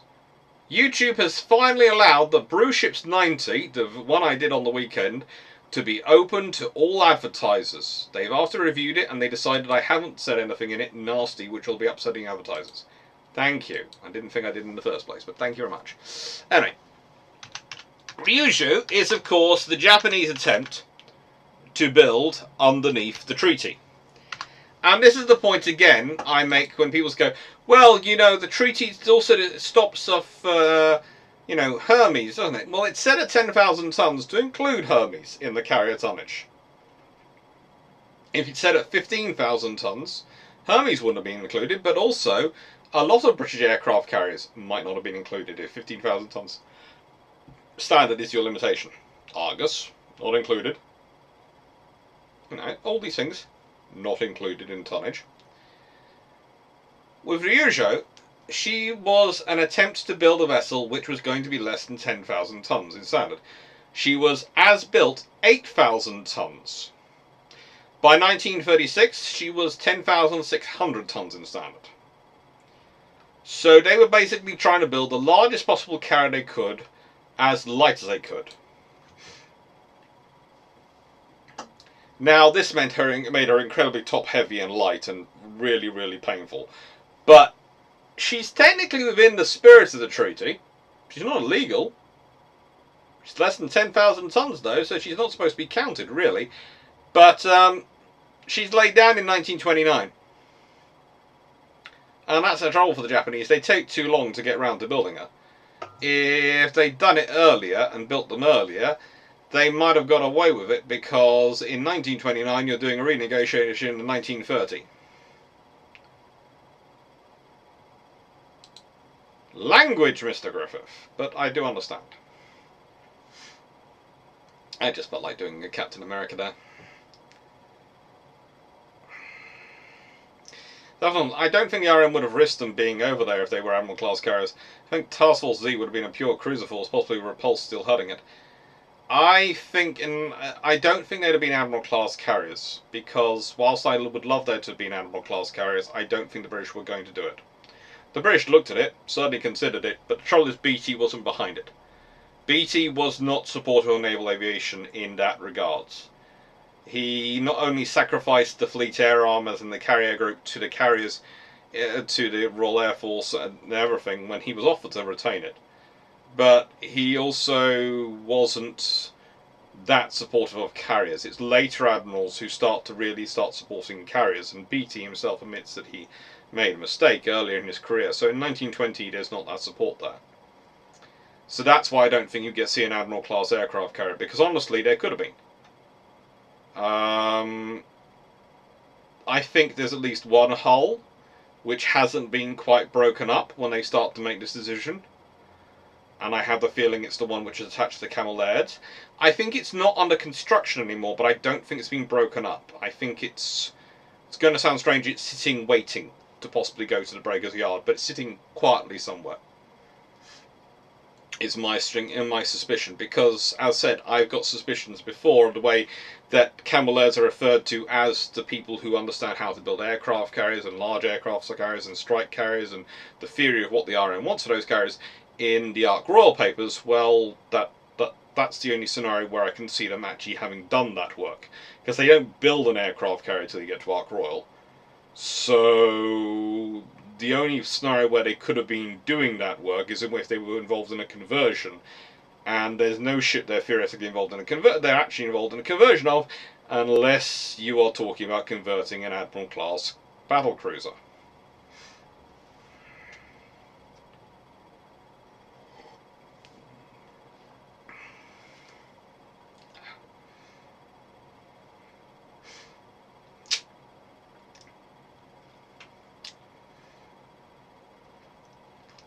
And it's the same with the Japanese in terms of the Ryujo. If you're going to build light carriers, you need to spam them. Now, why don't you get C small carriers built? Because once you're... It's going to sound strange. There's the limitations of infrastructure and how many carriers you can get built. But there's also an efficiency thing. And there's a way you're dealing with carriers. One of the problems you have to consider for aircraft carriers is, do you count all the aircraft they can fit, only the aircraft they can fit in the hangar, or the aircraft they can deck park? That makes a difference on numbers. And the tonnage, well, small carriers are great, but they're actually kind of inefficient, because she can still do 29 knots, which is a lot of horsepower. She's got 12 boilers, she's got 65,000 shaft horsepower. That's a lot of space in her hull. And she needs to have guns. She needs to have all that equipment. And the more space, the thing is, a smaller carrier is that volume takes up a greater percentage of the volume of space. So a larger carrier can take a far larger air group per ton than a small carrier can.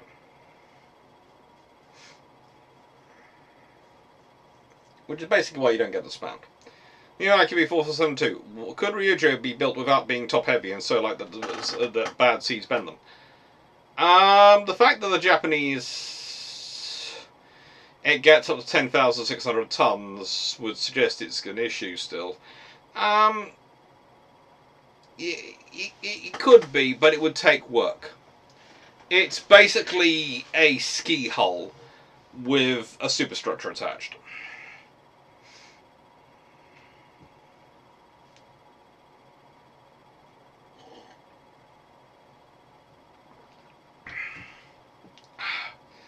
Dirt Squad, that's a very funny joke.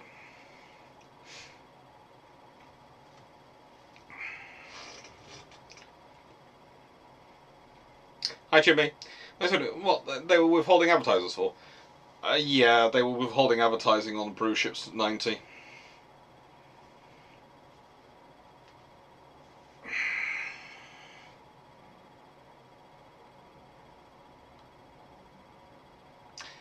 the Americans were very worried about counting the British and the various Commonwealth Navy, Commonwealth sort of Dominion navies as separate. They were worried that if they were separate, the British would just keep passing off their newer ships, their ships to the Dominions, and then they would have secondary navies, and they would still have the largest navy in the world. It just would have just mildly different flags for it.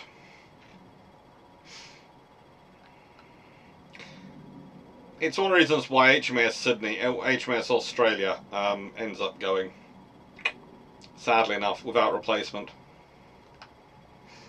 Despite the fact that I still think one of the best things to have done would have been to be able to replace Sydney with either Tiger or something like that, and given it 14-inch guns instead of its 13.5, so just gone, yeah, this is your new capital ship as your flagship. And again, you could have written that into a treaty system. You could have written that they were allowed one capital ship.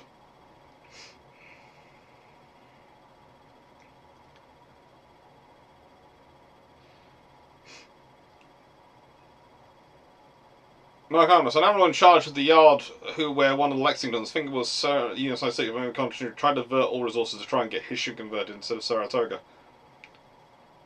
That doesn't surprise me, considering how competitive the yard admirals were.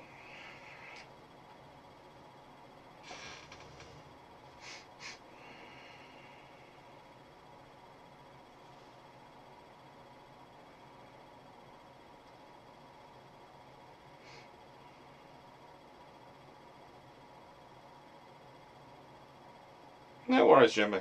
No worries. I think they've heard worse than that from me, so I think they're fine on that one.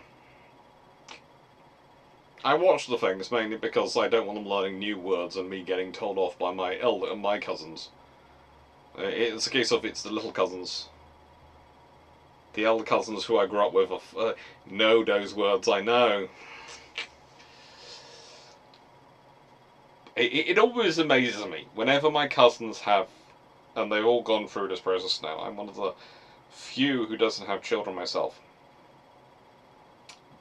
Very dwindling few.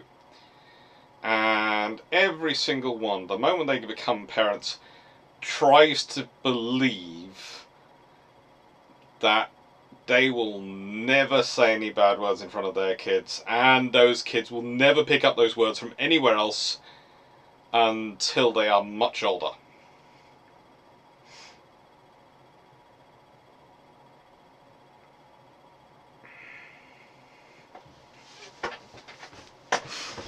So far I've been okay and haven't been summarily executed for teaching them any of these words. But there are a few, how do I put this politely?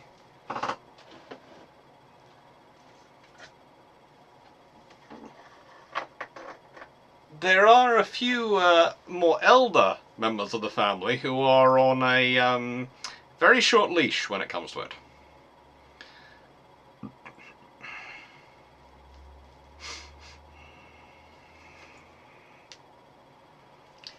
That's good. What's the weight of an aircraft meant to be included in terms of standard place in terms of treaty? Ooh, that's an interesting one. That is an interesting one under the terms of the treaty. It's, let's see.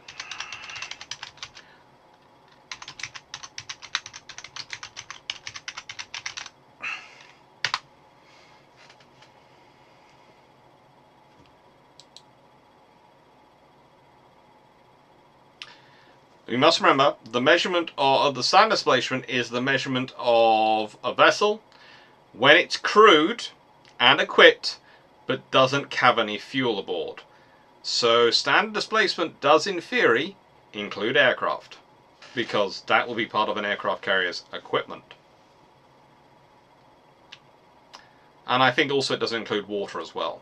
So remember, water-based armour.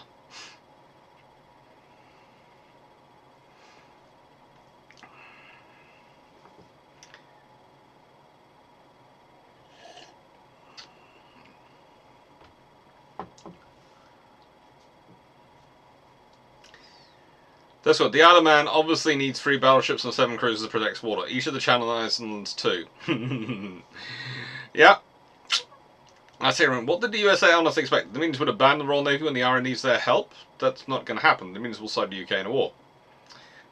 Which is why the Americans were seeking to undermine those relationships in any way, shape and form they could, to try and get an advantage. Again, this is what countries do. Trust me, the British were seeking their own advantages as well in this. They wanted to focus on rebuilding the economy post World War I. They didn't want a naval race either. They'd pay for one if they had to. Not wanting one is not the same as not being able to do one or not do it. They just have to pay down the debts more slowly. But they are doing their best to dodge it, basically. Don't know how many tunnel stitches get stitches. No, there is one of my aunts specialises in telling them that. Hello, Auntie C. If you're watching. Yeah, I remember the lessons, Auntie C. I don't take. I don't sell. Don't say anything. Anyway, the Italians. The Trento and the Zara class. Now, the Italians never managed to build a heavy cruiser which was under displacement in their entire career. Okay? We talk about Japanese cruisers being over displacement. True they are. But the Italians, they are designing their vessels for the Mediterranean. They are shamelessly designing them for the Mediterranean. And they are still overweight.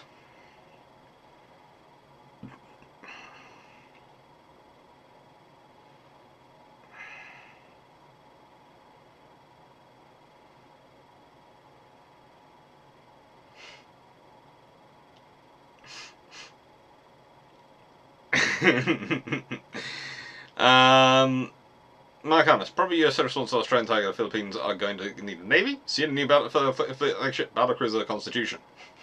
Just funk. I try to teach mine profanity as a precision weapon, but end up carpet bombing the whole area. I'd say, Mark Harkness, in response to your point, the trouble is, whereas the British be quite happy to give the Australians and the Canadians and the New Zealanders and probably the South Africans and maybe even the Indians quite heavy-duty warships, the US would not be happy to give those to the Philippines.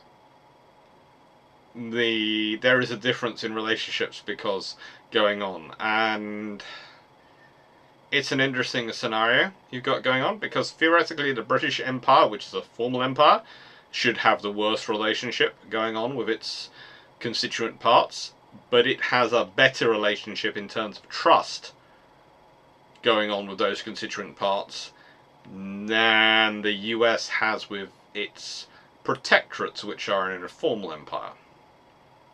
Or rather, not recognized as an empire, but are protectorates, and no one else is allowed in them. Man's World of Science. What do you think of combining the theory behind the Juno Cole and the machine gun battleship? Machine gun battleship, you're talking about the vessel with the 16, 14-inch guns.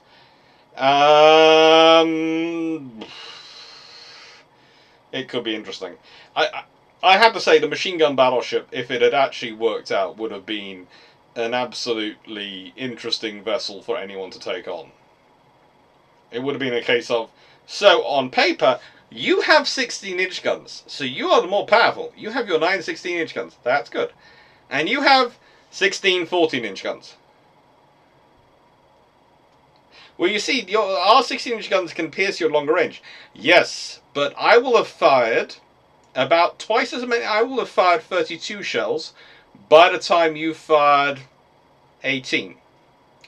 Well, actually, no. I'll have fired 42 shells. Oh, well, 16... 48 shells by the time you fired 18.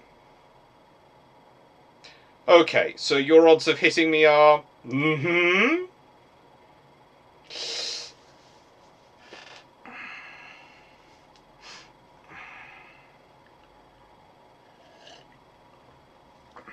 IKB 4472. Could a naval race be used as a job creation program to help the economy? That's what the British did in the 1890s. Pretty much the entire British later industrial revolution of the 1890s, late 19th century, early 20th century is entirely based on the naval race and the benefits it brings across. And it also does similar things in America.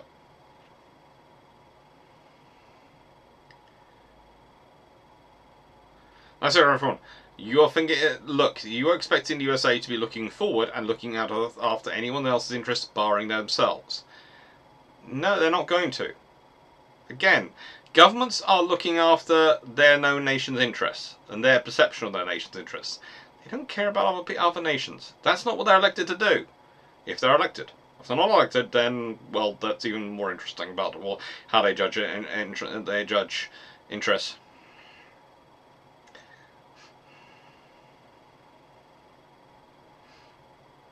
Hanuk, that's good. At least the Italians cheated properly. Rather than trying to get everything on 10,000 tons like the Japanese and failing, Italians just decided 10,000 tons actually meant 11.5.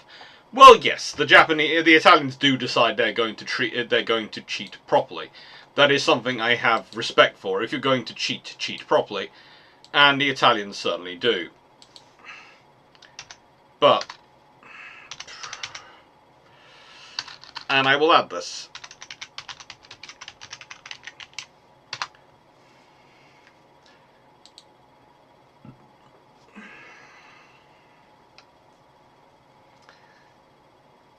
The fact is, they're also built so that they have armour, because they have a 2.8-inch belt.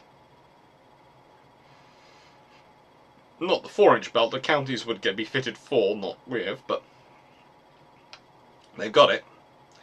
And they have the Parsons steam turbines. The thing is, again, I would like to point this out, the British have a fairly good idea exactly of what the Italians are building. And why do the British have a fairly good idea? Because these ships occasionally end up docking in Gibraltar and various other places, which means that the British go, really? And, oh, this is very heavily laden. And the fact is also these vessels are, how do I put it politely? Well, let's put it this way. There is so many components of them which are British built. They have Yarrow boilers. They have Parsons steam turbines. There are so many factors in them which require British engineering that there is a lot of information already flowing backwards and forwards between the yards. This is a very good cover for British intelligence. And that means the British have a very accurate picture of exactly what the Italians are building.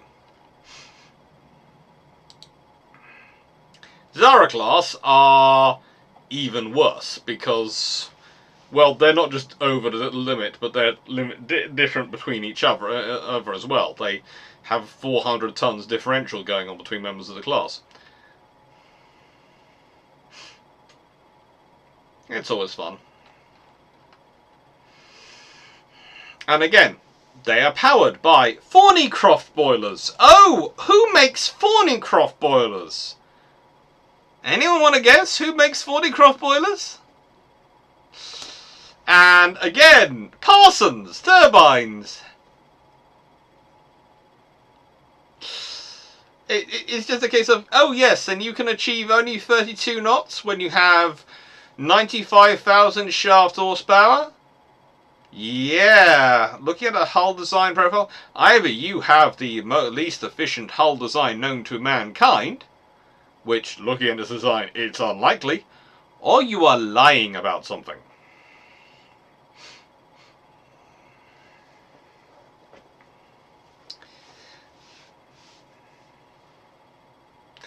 Don't know, could the smaller caliber ship start off with high explosive and just clean off the deck superstructure and then shift AP to finish it off? There are many options for what they might want to do.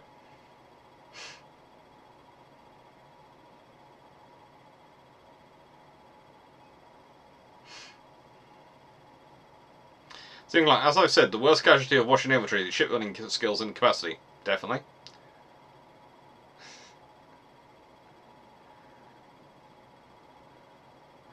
That's what I think the US version of the UK having every dominion and a colony having a navy is declaring that they'll have individual states' naval militias.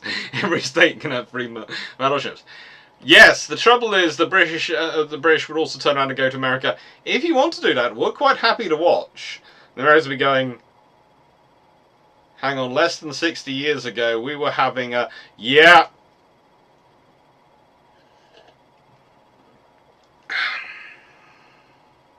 Are you sure you want to do that?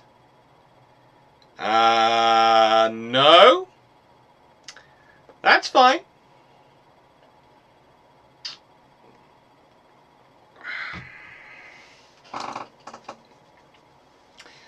Yarrow, UK, yes. Yarrow Boilers, Thornycroft, UK boiler builders. So the British are supplying the boilers and the turbines. The boilers and the turbines. The boilers and the turbines. Yeah.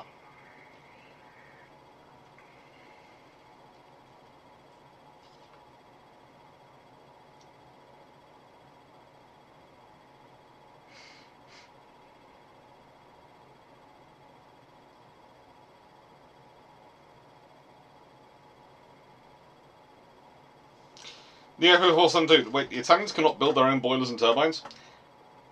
The Italians had infrastructure issues and maritime industry issues. So for quite a lot of the prestigious builds, they had to call on the British for components because they didn't want to buy French because they didn't trust their quality, and they didn't want to buy American.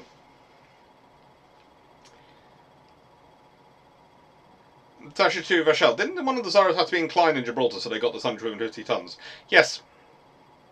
The British already knew, but then the British got it to Gibraltar. They had to deal with all sorts of issues to fix it, and which meant they had to work out its tonnage within 50 tons, and it was done by Royal Navy constructors, who were the ones monitoring the dry dock and sorting it all out.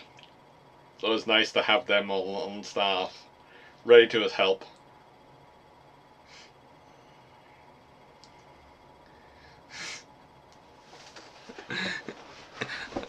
Planesfox, what you say? What do we do with the Navy? That could be interesting.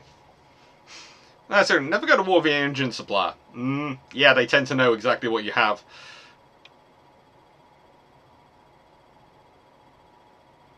For some do. I thought it was next week. We'll send Discord. It's next week. I thought it was. So I thought we'd shifted to where I was next week because that was closer to you. We'll talk about that next week. I'll send you a message later. Discord. Well, can doesn't mean will. Just keep the battleship and the militias of the reliable states. Which ones are the reliable states again? Remind me.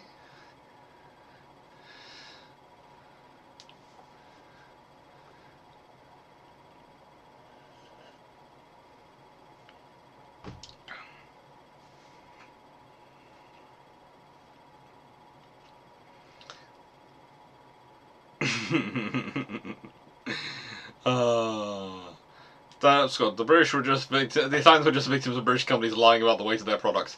Potentially. But these ships are also some of the most well-rounded vessels designed for World War II. They are some of the best designed cruisers. Admittedly, their armour is pretty darn light. And frankly, the Bolzano could have done with a far better armour.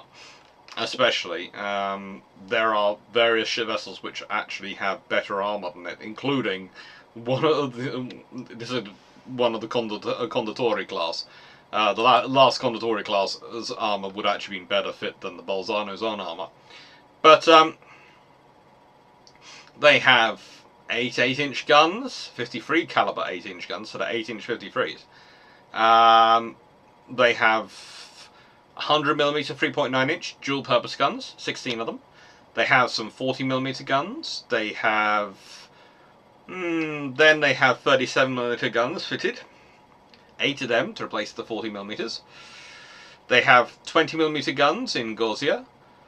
And they have machine guns as well, you know. They are well-armed ships and capable of 32 knots, so they're fast.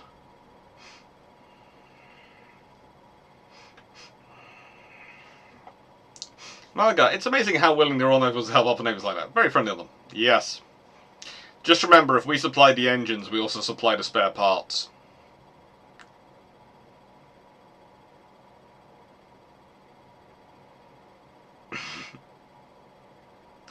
Sorry, didn't notice the date change. Don't worry.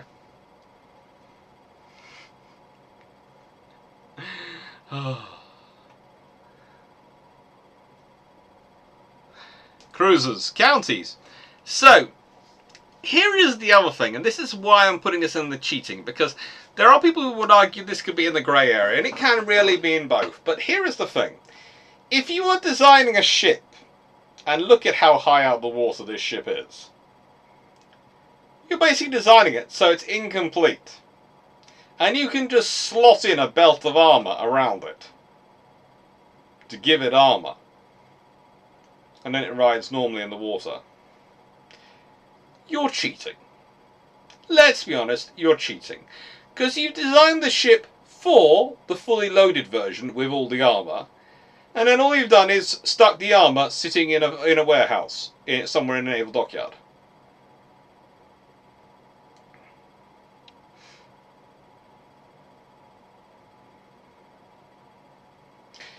Buy spares at time of construction and probably store them.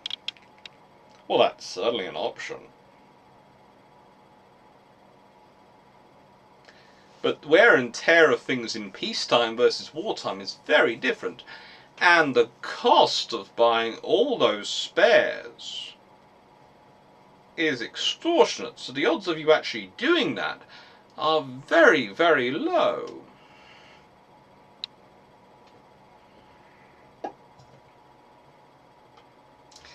And Babcock and Wilcox boilers and Westinghouse turbines for the US. And of course, Babcock and Wilcox. Babcock. Who is Babcock?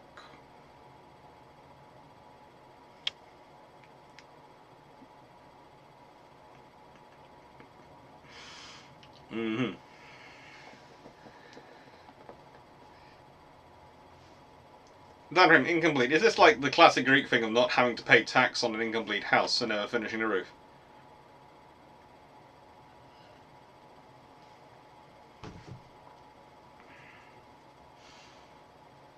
I've got to remember that trick.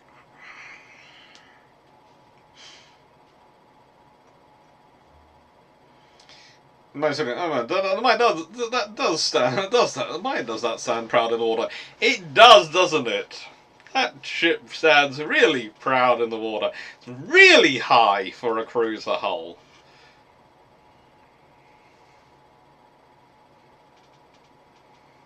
That's good. How finely machined were the maritime turbine blades in the 1930s? Could you order replacements from the manufacturer, or would a county like Italy be making replacements? They could, in theory, make replacements, but it's going to require a lot of specialised equipment and industrial material and experience to make it.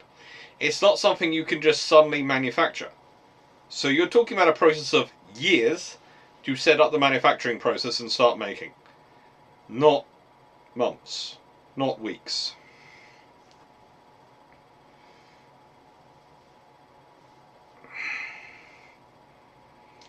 That is not armour. Poe actually does steel for street construction, honestly. But I didn't say the government would have the brains to actually do it. Just think how extortionate spares are during the war to buy from your enemy.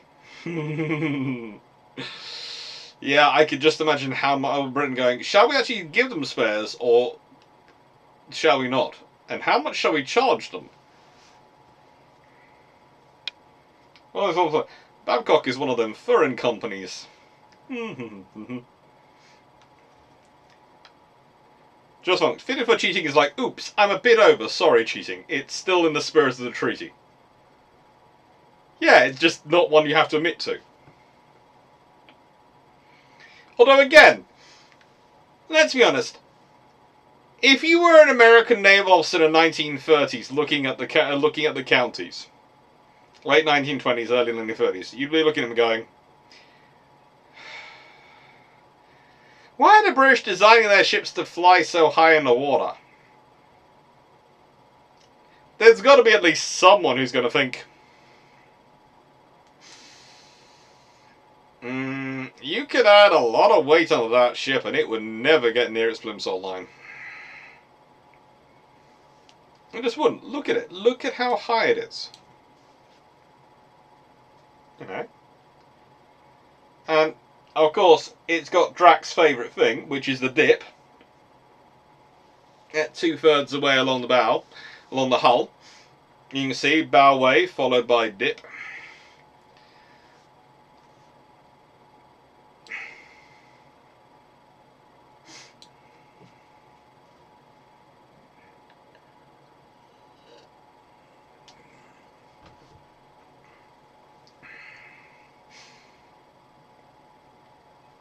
I was about to say, silly thought, but would a whole video on naval industry consolidation from 1900s onwards be possible? That would be a very big project. There are things I'm considering still for next year, and it might be something I work into next year, but it's interesting.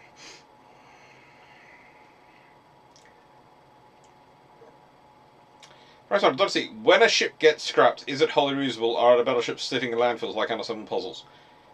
Okay, quite often they get fully scrapped and reused. However, there are certain places in the world where if you went hunting, you could find sitting under car parks or on the wharfs or various parts of port infrastructure the remains of capital ships. I think there's a couple like that in Germany. Rather German ships like that in Europe. And I think there is a British ship somewhere as well, but it's not in Britain. Plimsoll line, yes.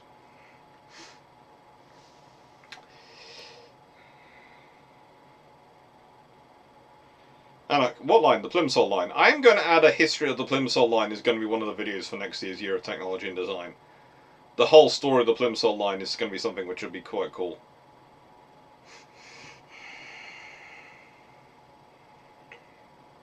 No, we are not cheating. We just suddenly forgot how to build a ship properly. You mean crews are not supposed to ride this high in the water? Ooh.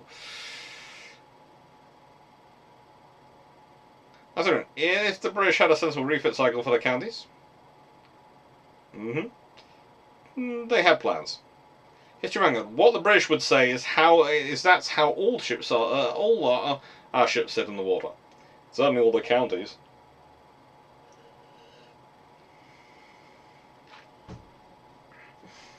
The Piracy, Naval and Admiral Shear. I think those two are two of them. Yes. Okay, the Plimsoll line. If you ever see a line on a ship's hull, if it's below that line, if it's sitting below that one line of water, it's overloaded.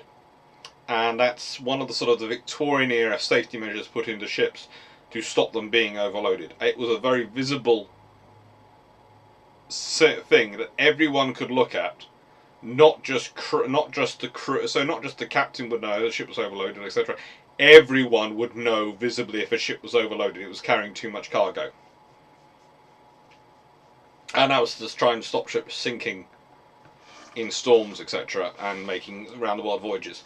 But as said, I'm considering a whole video on that as part of the next year's videos.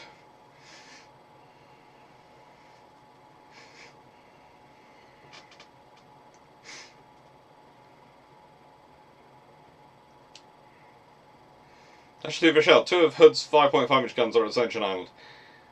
And I would like to go and visit them at some point. But getting to Ascension Island is just slightly more difficult than getting to Falkland Islands, and I haven't managed to get there yet either. Not for a history trip.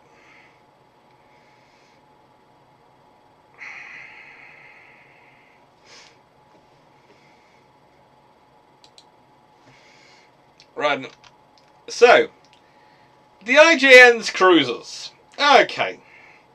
Here is my point about the IJN's heavy cruiser force. If you're going to cheat, cheat properly. Okay? It would be good. This, of course, is a Myoko class. Pictured. And the Myoko class displaced 11,633 tons in standard. They're succeeded by the Taiko class, which are 11,350 tons standard. Then there's the Megamis, which are reported to be 8,500 tons standard. Fully low. They are reported to be 8,500 tons in standard, but are actually probably 11,000 tons in standard. And then, of course, there's the Turnes, which are, again, 11,200 tons in standard. And Ibuki is, of course, never built, but Ibuki is 12,000 tons in standard. What am I just going to say here again? If you are trying to, in Japan's case, they are trying to build so that they have an advantage. They have a qualitative advantage over the rest, over that will make up for the fact that they are so much reduced in force strength. Remember, this is a navy which wanted to be a 10 to 7 ratio. That's what they needed to be to feel safe. They wanted a 10 to 7 ratio.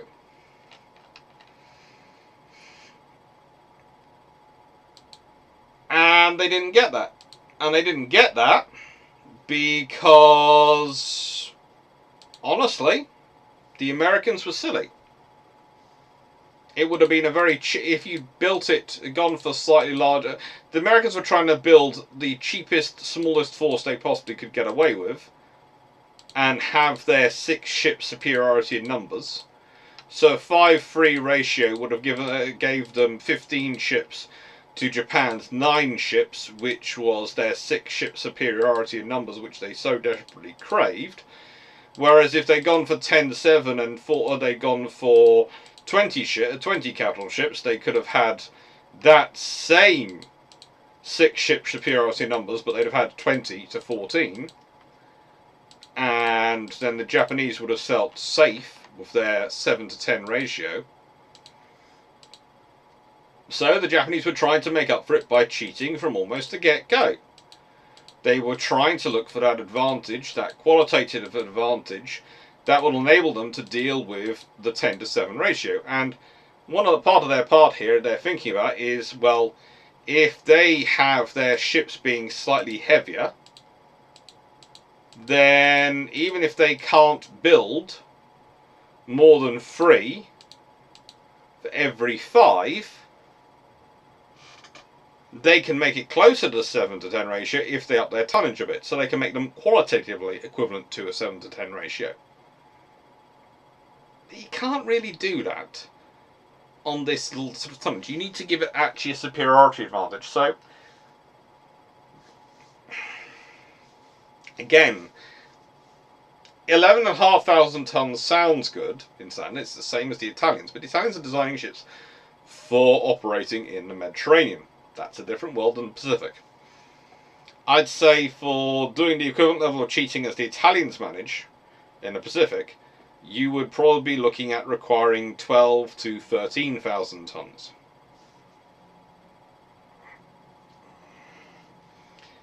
Will you be covering fire control systems and improvements and how they impact the tactics? Okay, Wayne. Please note, I am reining in my naturally sarcastic response to that one, because this is the trouble. When I'm in lecturing mode, I do have sarcasm. It's how I keep a group of several hundred students paying attention and behaving in classes by being sarcastic. Not in a cruel way, but in a very British sarcastic way. So, yes, in the year of design and technology, focusing on naval history, I will be looking at fire control systems.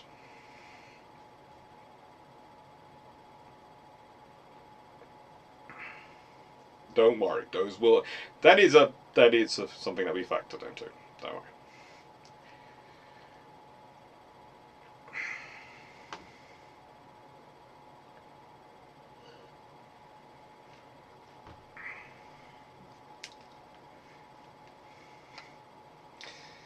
Japanese still light. They call a good-sized aircraft carrier destroyer. The British called them a through-deck cruiser at one point, but I know there is a debate about how much that hung around, but naval architects that I've talked to say it hung around a lot longer than people claim in official documents. George Ewan, hello, sorry to be late. Just finished OTD Canadian Military Histories Live. Cool. Hope it went well for them.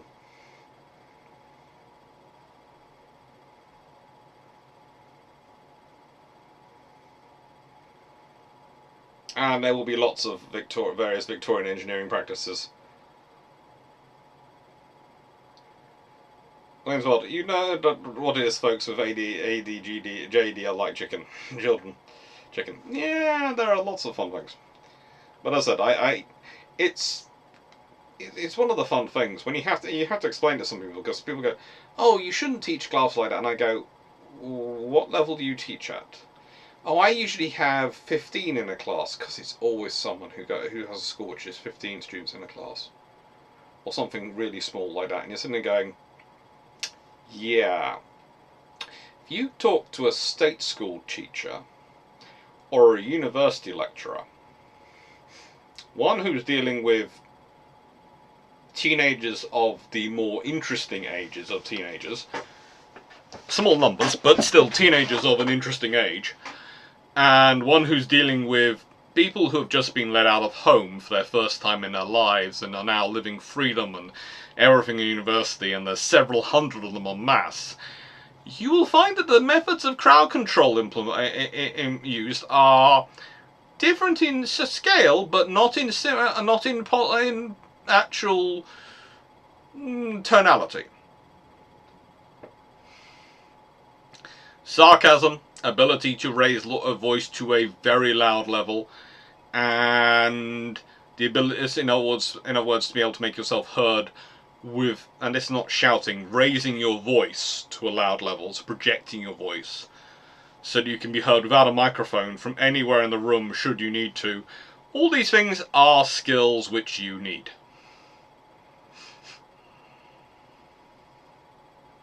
Excellent. And yeah, QE 442. Will do.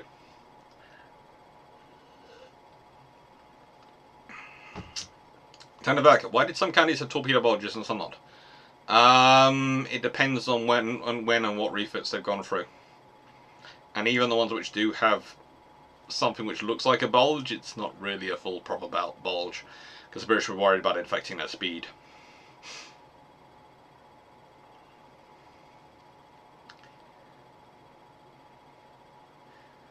The British DNC. The capabilities listed could not be achieved on that displacement, and the Japanese must either be building their ships out of cardboard or lying. Yep. Pretty much. That's good. Let's just ignore that they're named after the same prefectures of various World War II Japanese fleet carriers at the same time.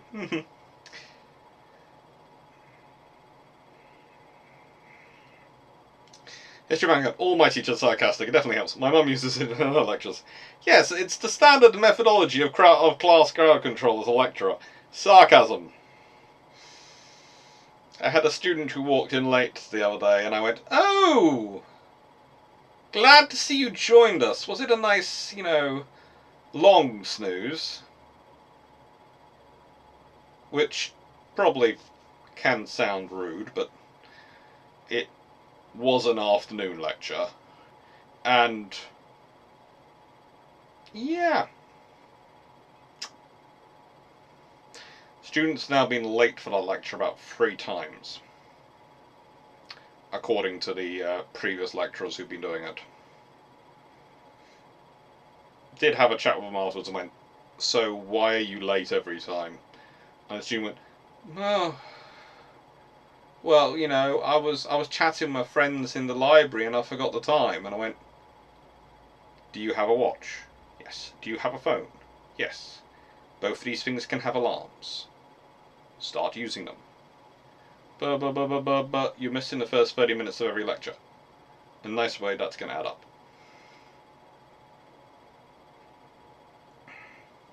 If they had an actual problem, I can be very understanding, and I am very understanding when they have an actual problem.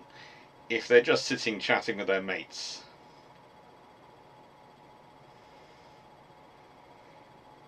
I am less understanding and more sarcastic. Because again, remember, my ones are all adults. They're all 18 and over. Yes, they're young adults. Yes, they require care and taking care of them, as all students do. But they're all adults. They're supposed to be learning to turn up to places on time. Or have learned, hopefully. Percy, Dr. Clarke, professional sarcastic operator singer. John South, I use my sarcasm in my classrooms as they won't let me use a cat o' nine tails. Yeah, I always remember the line from Terry Pratchett where he said that dwarves had only shifted to lawyers once they realised lawyers were more painful and exacting than torture. Ladies and science technology. Notice how deep the Japanese cruisers are compared to the Italians. Yes, there is certainly a difference going on in the hull design between these vessels, this vessel, and this vessel. The hull, you know, they do look to be a little bit lower in the water, and a little bit lighter on the build.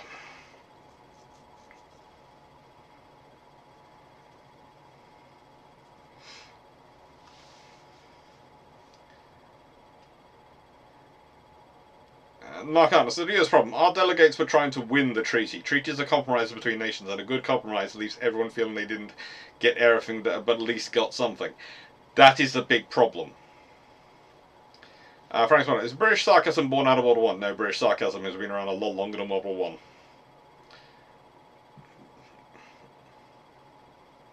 I've been known to say if mandatory training, attendance may be mandatory, consciousness is not. Yep.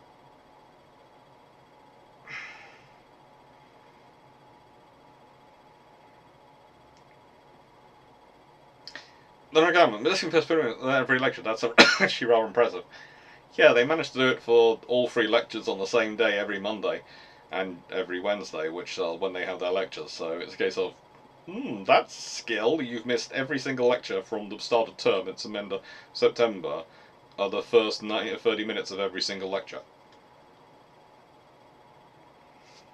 Because you go off and chat with your mates and forget the time. Do your mates forget to turn up to their lectures? Oh no, they always make their lectures on time. But they're doing a different course than me. Oh.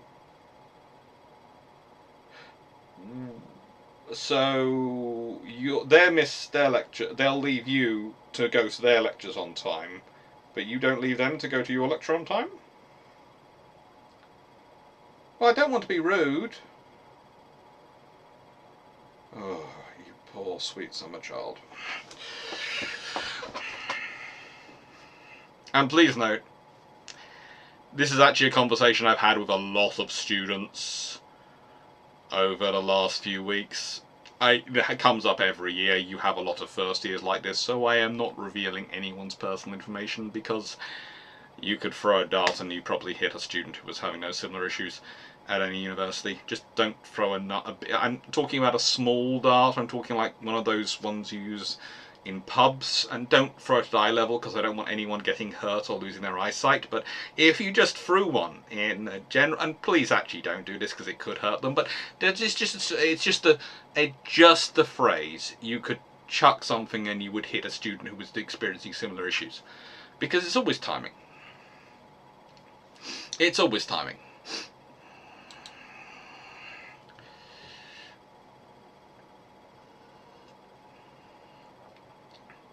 That's what, I had 2 lectures directly after and I'm about 2 miles away from each other. Fortunately, there were several of us in the same situation. The lecturer decided to start at 1:15 to give us time. That's quite normal. Normally you work it out, and normally the 2 lecturers will have a chat, and the one who's in the early lecture will go, well, I'll make sure I finish the proper teaching and just have questions, which people can hang around for the last 15 minutes of mine, and you make sure you start 15 minutes late? Yeah.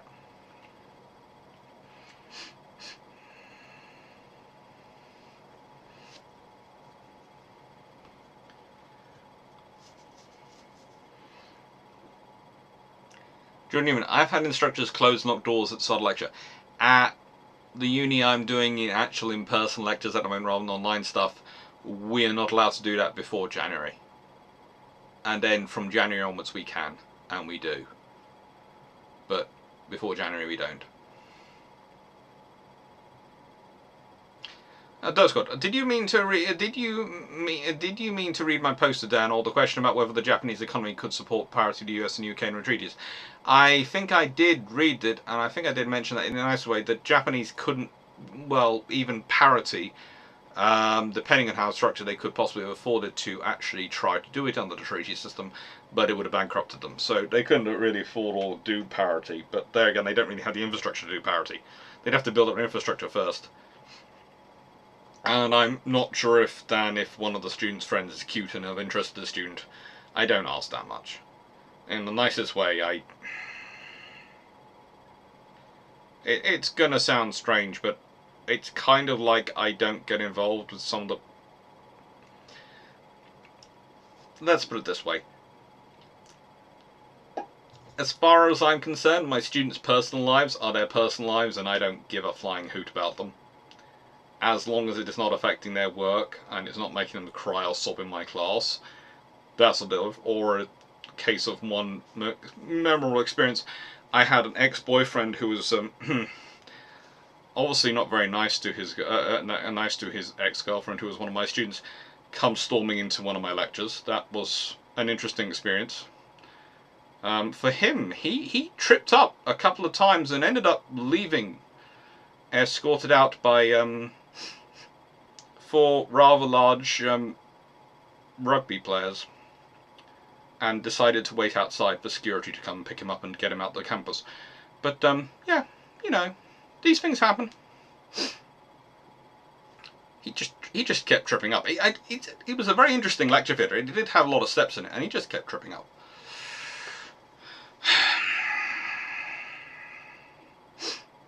Sing went, want to history sarcasm, look up home up. Just fine. English sarcasm can be a problem. Wound for some Remy on this bosom priest. Yeah, it's been around a long time. Runcash, I didn't turn up to any lectures, but never missed a seminar. The joys of student life. Yeah, if you come in late to my seminars, that's the sarcasm gets worse.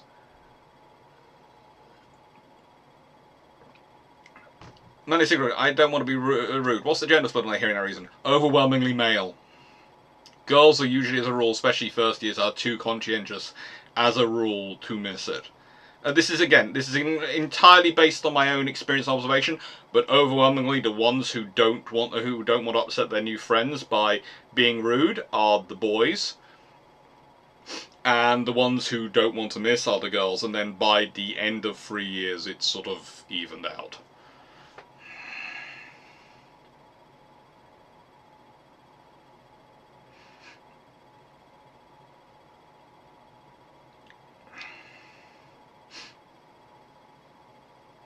Shivanga, there is autism. I do not care about people's feelings, so I will just walk off and go to lectures. Very handy in some cases.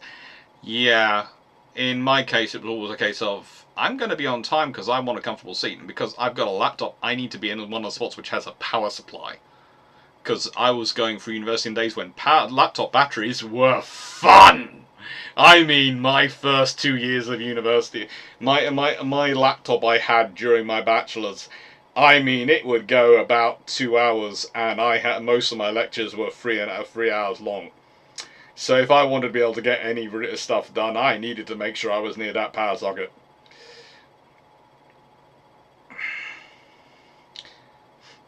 Over here, no, this is illegal to lock classrooms of students in primary fire safety. The good thing about all our ones is they tend to have fire doors, which you can barge straight out of, so they won't be locked for anyone getting inside to get out, but they can be closed to stop people getting in.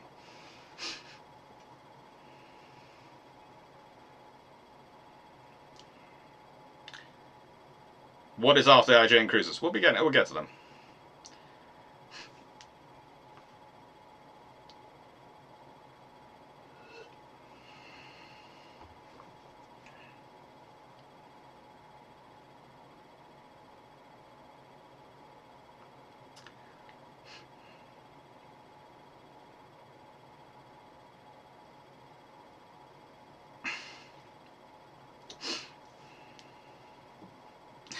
Let's bring in the next cheats. Yes, I know. Sorry, got distracted. So, destroyers. Well, interesting enough, the cheats in destroyers are not going the way you'd think they are. And they're mostly the Italians. Because the Italians are trying to make ships which fit underneath the 1,000-ton limitation. They are trying to make them so small they don't count. So they're basically torpedo boats rather than destroyers. But the thing is, again, if you're building something to operate in the Mediterranean, the things you need to operate on are very different than the North Sea. You cannot build, if you're the British, the Americans, or even the Germans or the Japanese, a 1,000-ton destroyer. Less than 1,000. It just ain't gonna work. It won't be able to operate at sea at any time. It won't be any value. It'll just be bobbing up and down. But the Italians, they can. And they do. And it's kind of useful. And the Italians are really worrying. It's one of the things. The Italians are both building their Condottieri and their heavy cruisers heavy.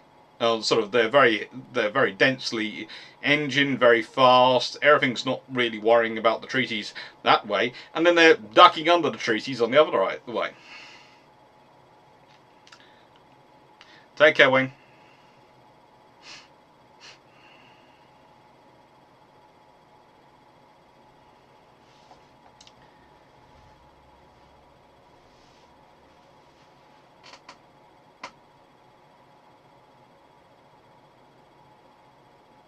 Sounds awesome. Speaking about at 2% tying a tarp to a carport, so I might end up dying before I can plug in. Good luck.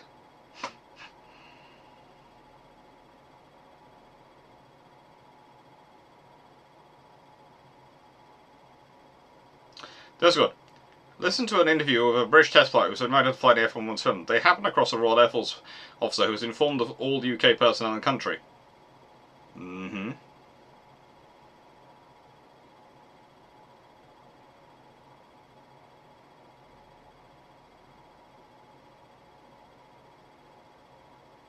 Abzaski, it runs MATLAB. Yeah, the amount of times I hear, as long as it runs MATLAB, that's all I care about.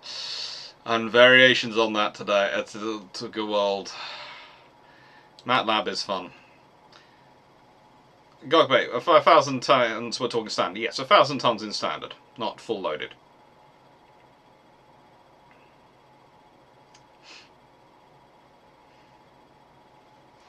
And these other ships are quite cool. Now, they are technically, because of their displacement, they are called torpedo boats.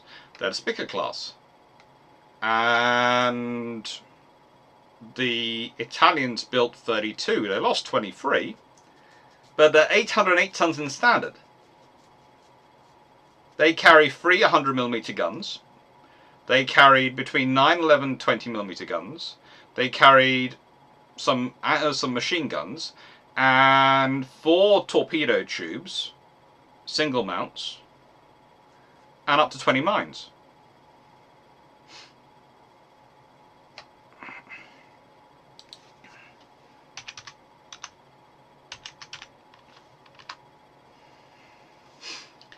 Basically, MATLAB is a system which is used by engineers and scientists to analyze data. Is how I can describe it basically. It's actual definition, and this is its actual definition reading from their website. It's an abbreviation of the Matrix Laboratory. It's a proprietary multi-paradigm programming language and numeric computing environment developed by MathWorks.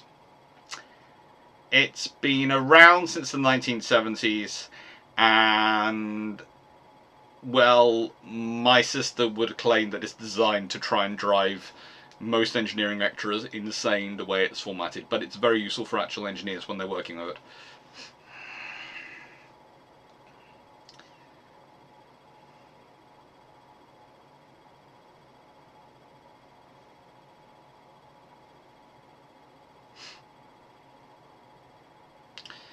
He was livid and saying he was going to the embassy and complain. Despite told him the embassy didn't know they were there either, and could he please keep it that way? Yeah, that doesn't surprise me.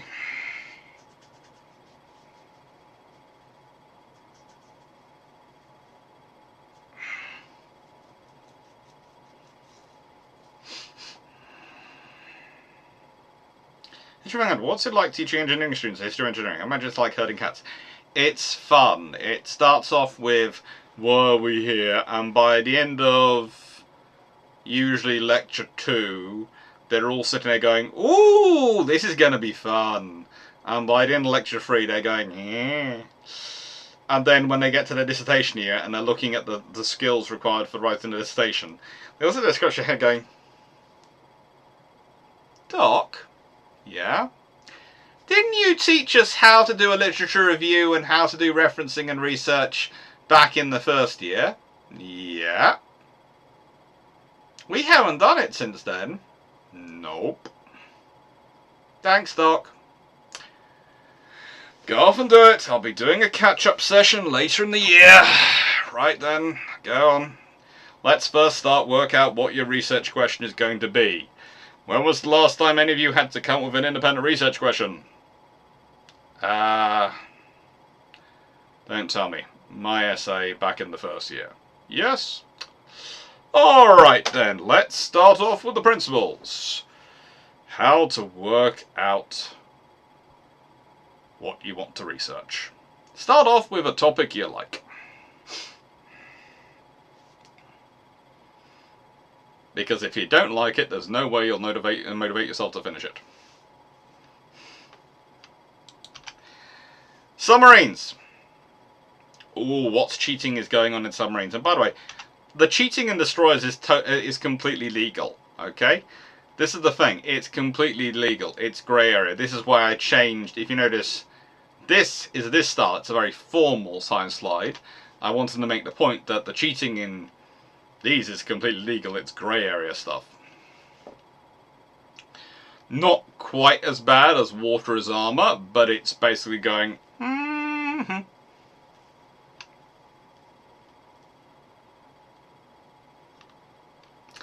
And then submarines. Well, the Surkoff is entirely legal. Entirely insane, but it's legal. Because if we go back here, where are the limitations on submarines? There are none in the Washington Treaty.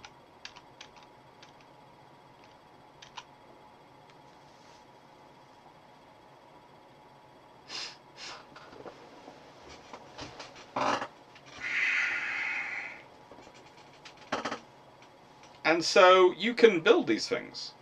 This is where the cruiser submarine starts to make sense, because in a world where everyone could build as many ships as they wanted, this thing doesn't make sense.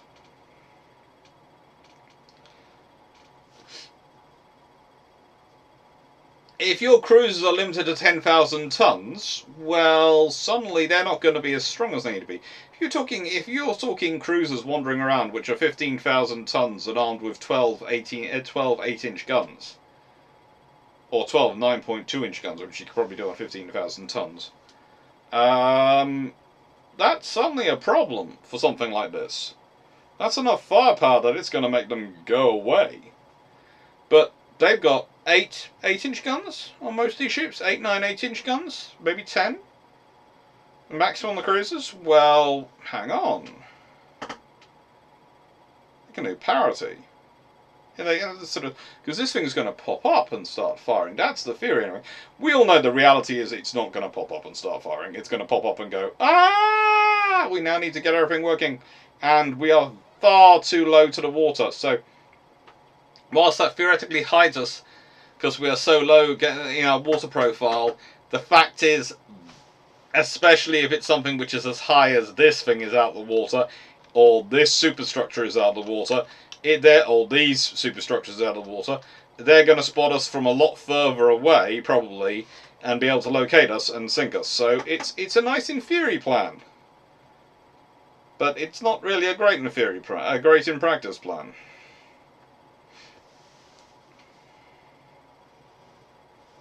I don't know, I have to admit, studying engineering and then having to take a history class does sound odd to me.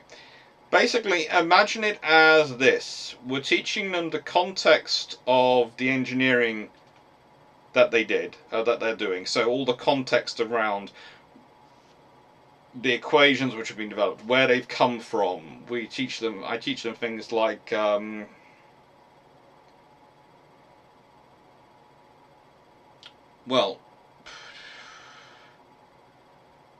what's it called? What's it called? Oh, good God, my brain's gone dead.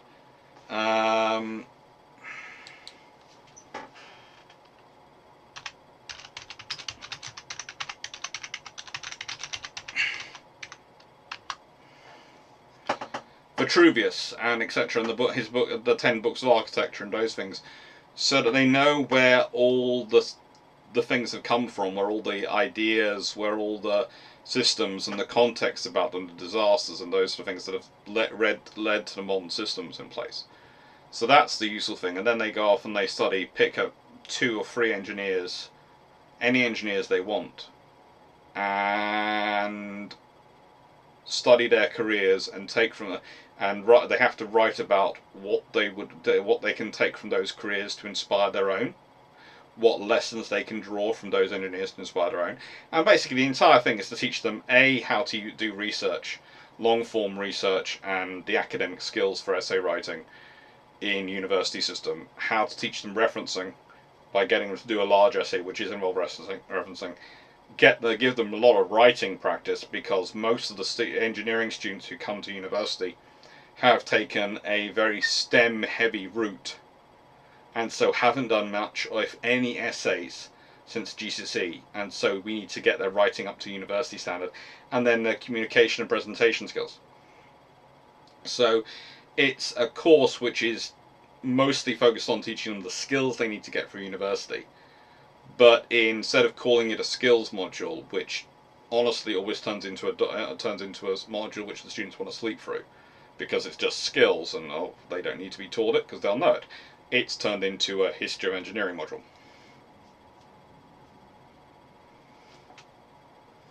Surkov did not have steam engines.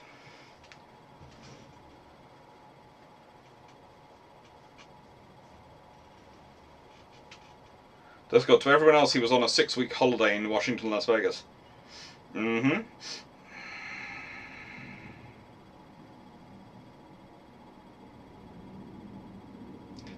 New York, I've seen the American plans for an American cruise subs with 8-inch guns and plus seaplane, and I'm disappointed we never got them. I'm so glad we never got them.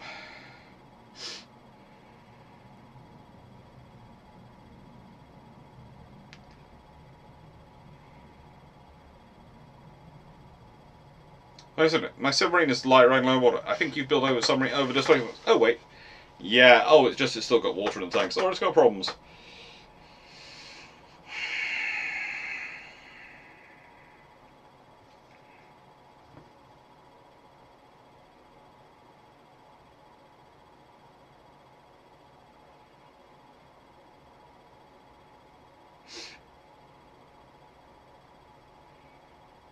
Hi, Nautic Wolf.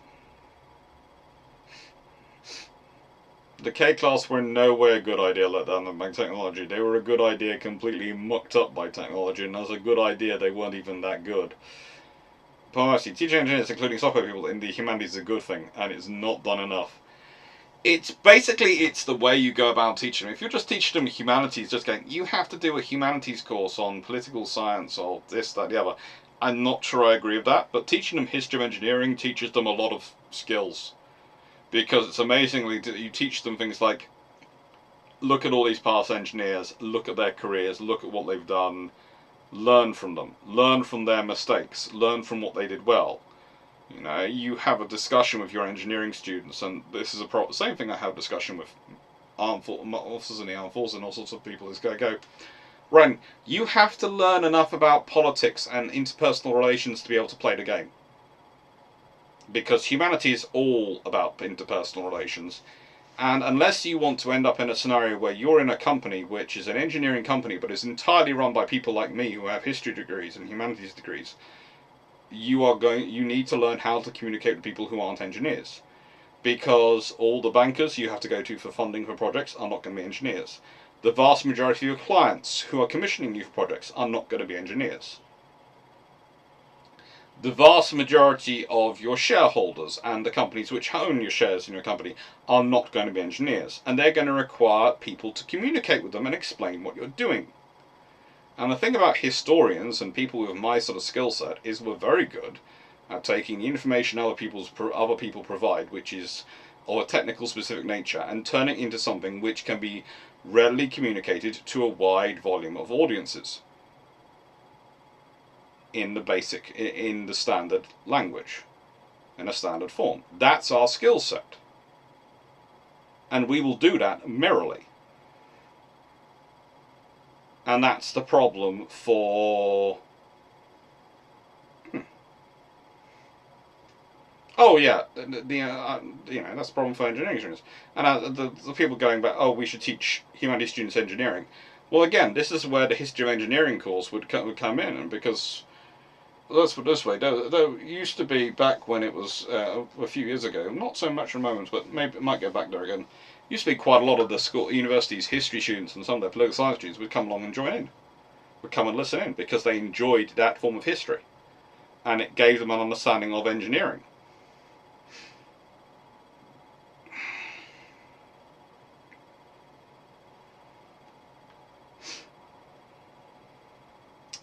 Didn't Surkoff disappear without a trace? Yes, she did.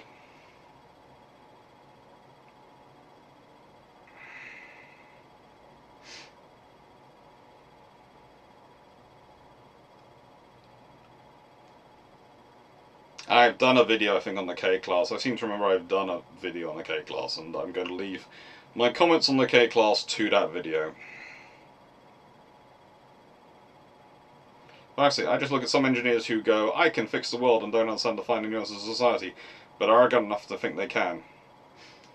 This is the thing of every field. There are often people in any field, especially who reach the top of their fields, often feel immediately that their methods and their experience, because they are so good in their field, means that they can fix the problems of the wider world if they just follow the principles they've learned in their field. And the trouble is, every field has its own nuances and skill sets. And also, being a superstar in your field can lead to a lot of people overlooking your weaknesses and forgetting it's sometimes the team around them. That's often an issue I find with people. They forget the team around them. They forget the team and the quality of what they have around them, what they're doing for them and doing with them.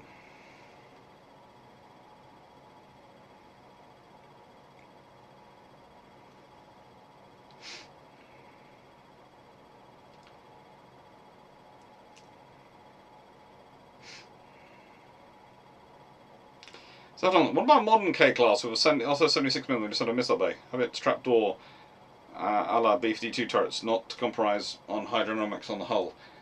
No. The point... And I have been considering this again. Bill Trump's is going to be coming out tomorrow and Saturday, I think, or either Saturday and Wednesday. I'm not sure, because we've recorded one today and I've got both episodes loaded and ready to go. I just need to upload them. But it's a case of, if you do it, once you've fitted a gun, you don't have to be in a scenario where you're going to use that gun. And do you want to engage shore targets with that gun? Well, that's going to reveal your submarine's position. And if it's a nuclear submarine, why is it on the surface to use its gun anyway? If it's an SSK, well, that's a different matter. But even then, why is it on the surface when it doesn't have to be? Because when a submarine's on the surface, it's in its weak spot, because they're now designed not... These submarines, remember, were designed to spend a lot of their time on the surface, which is why they have the whole shape and profile they do. If you're designing a submarine to spend its life underwater, you give it a very different hull profile.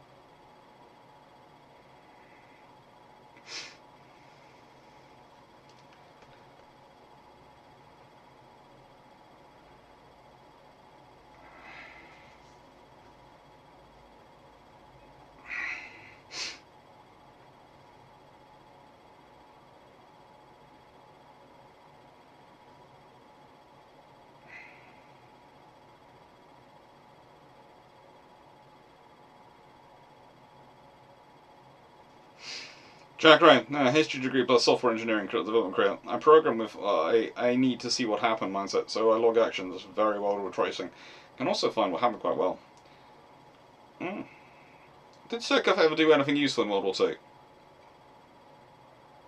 Define useful. It did a lot of patrols, and it's always useful to have a submarine there on that patrol.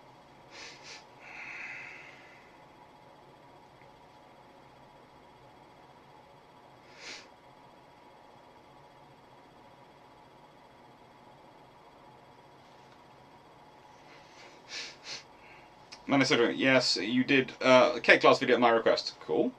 Also, wasn't there a B-24 that reported sinking a big U-boat in the same area Surkoff was operating? All at the same time she was never heard of from?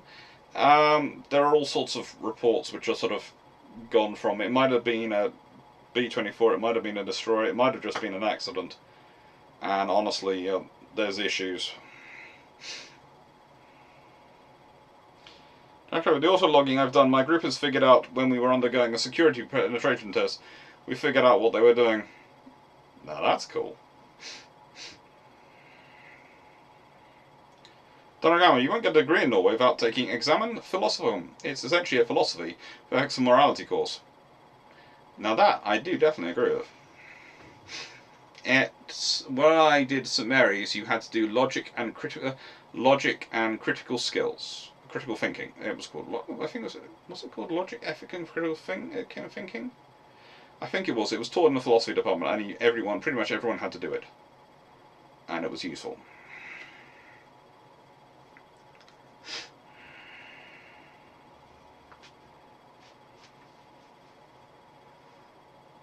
I ended up giving a presentation on Kant and how he was basically his philosophy.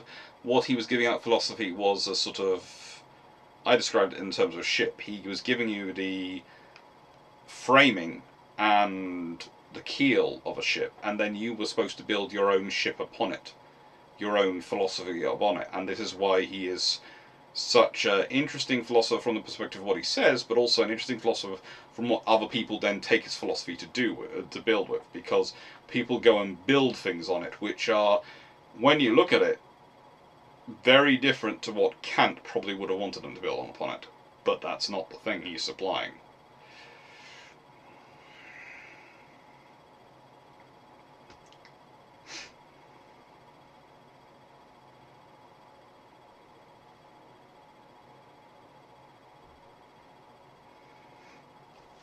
Seems Clarke, summary on surface equals target. Sadly enough, yes. Colin Cameron, Doc, unless you know how to interact with people, being the best in your field can make you a target for both those below you and those out. If there's any mistake out, as with those becomes a major issue. Yeah, and I have to say, that was always the thing which impressed me with the Big Bang Theory, because they didn't try to dress it up. They did show you the problems that, what's his name?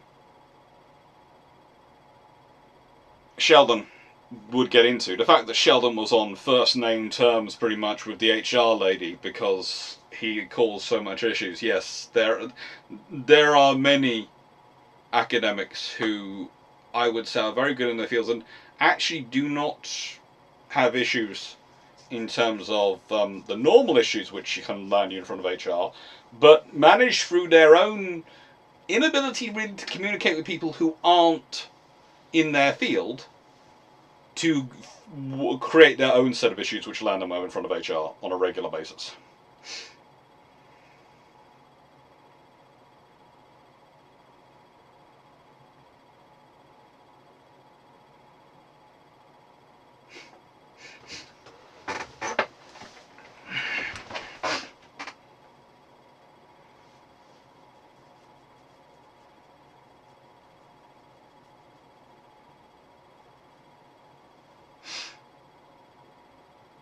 Generally, you can teach ethics and morality. That doesn't mean your students will develop ethics and morality. No, but hopefully you arm enough of them with enough knowledge that the majority, and I mean by majority I mean the vast overwhelming majority of students and of the population that they will go into and they will feed into, will be armed with the knowledge they need to prevent things going too wrong. So we'll see what issues can come up either way, from going either way in terms of the worlds of the ethics and morality, etc.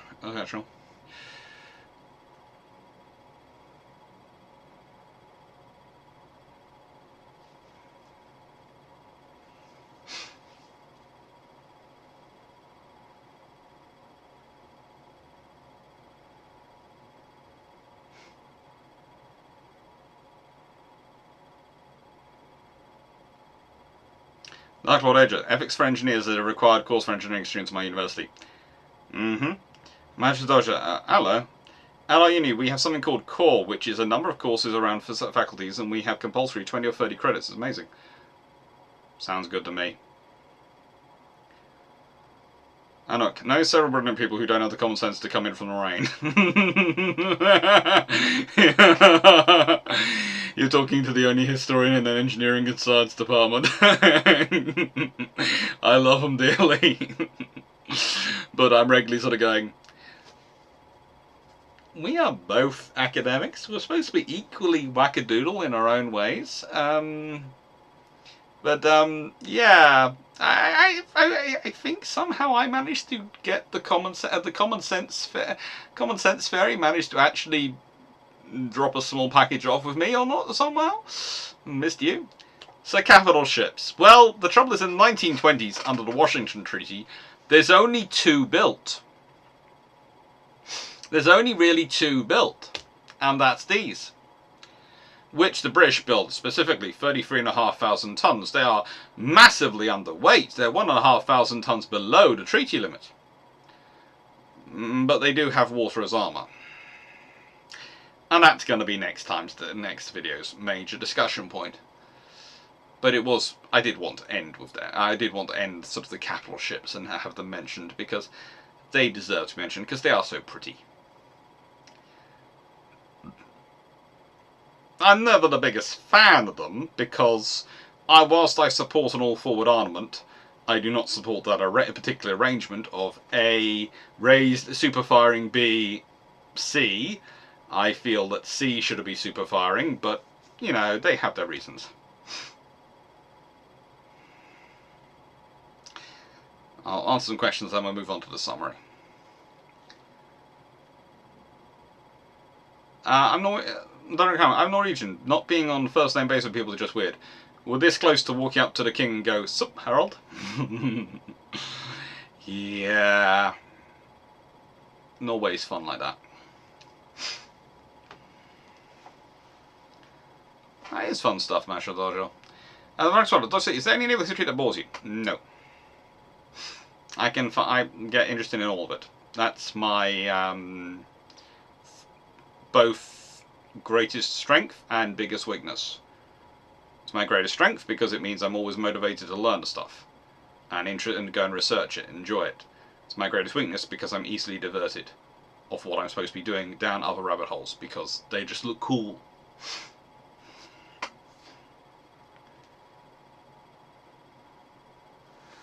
That's good. Dr. Clarke stays away from the Battle of Norway, Battle of Greece, and the Battle of Singapore in World War II naval history. That's more a blood pressure thing, though. Yes! That's more a... I need iron brew to be able to deal with those ones.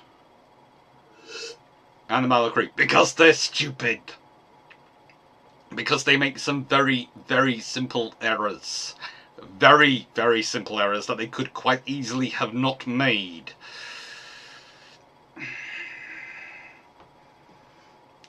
So infuriating.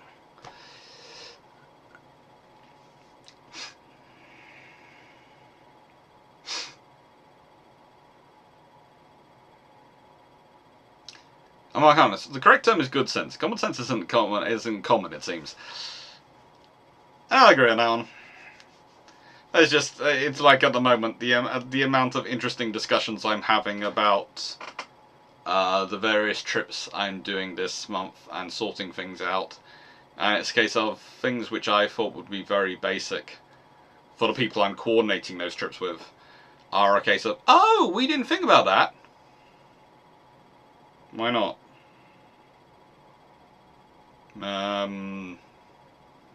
That would have been sensible, wouldn't it? I've got some very good trips at the end of the month. I've got a week with Glyn, and I've got Glyn, Stuart, I've got Drac, we're all going with Dan, we're going places, it's going to be great fun. But the week before that, next week, I've got... Oh... It's going to be interesting. I will survive. I will survive. That's what I said, you stayed away from them. Steve Clarke, so you prefer the F2 free arrangement? Yes. The F3 arrangement is my better preferred one. Knight 681. Frankly, a 28,000 ton Rodney at Denmark Strait would have made a ton of difference other than one of Hood's. Would have been sisters keeping us safe. 28 knot Rodney, it's a Denmark straight would have made it. Yeah, let's be honest. 28 knot. If they'd used the extra 1,500 tons to give these things to get them up to 28 knots, then they would have scared the bejesus out of the Germans. Because again, it's a case of I'm going to build a ship which has 8 15-inch guns. That's cute.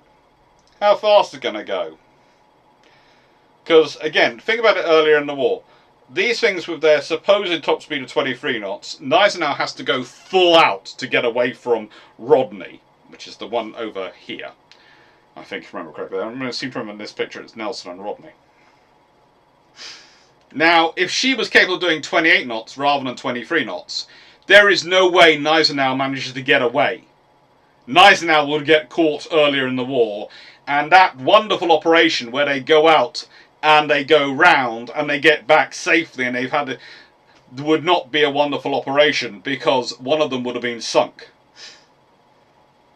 Because 9 16-inch guns would have shredded Gneisenau. No matter what you think about these 16-inch guns, they are perfectly capable by 1939, 1940 of shredding another ship which is not armed with 16-inch guns. You then would have the whole scenario of, well, if Gneisenau's been sunk, what's that going to have an effect on the completion of Bismarck, on Tirpitz? What are the Germans going to be doing? Also, have they gone with a 15-inch gun, or are they trying to develop a 16-inch gun? Which is probably going to take longer. Because a 15-inch gun, they do have some data from developing one before. Yes, they're developing a very different gun this time, but they're going a different route to develop something based on a similar theory they've done before, rather than going a different route to develop something they've never had before. That is a difference.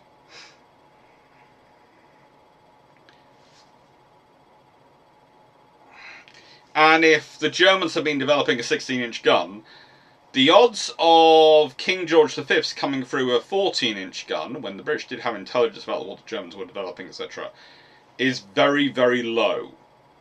The odds are the King George V's you end up with 9 16-inch guns, and then you've got a scenario where you could have ended up with a Rodney and a Prince of Wales, both armed with 9 16-inch guns, taking on Bismarck.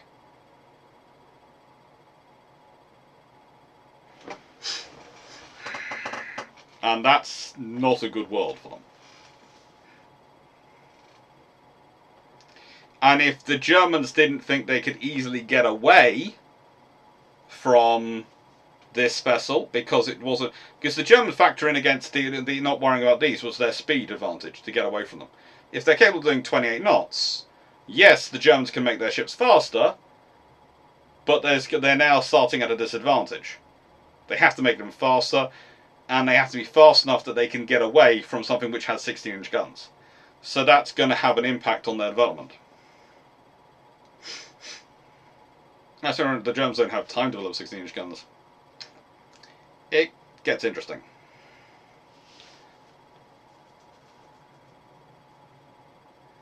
If Rodney could go on paper do 28 knots, how fast could Dalrymple and Hampton have pushed it to go?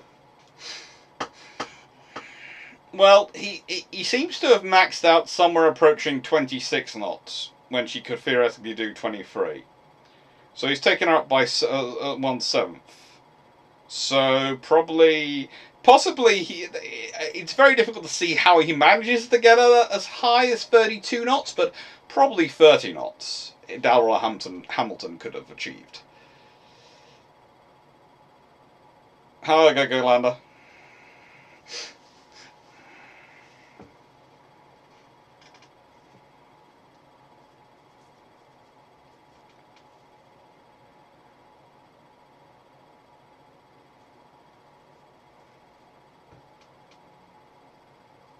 Take care, John Sykes.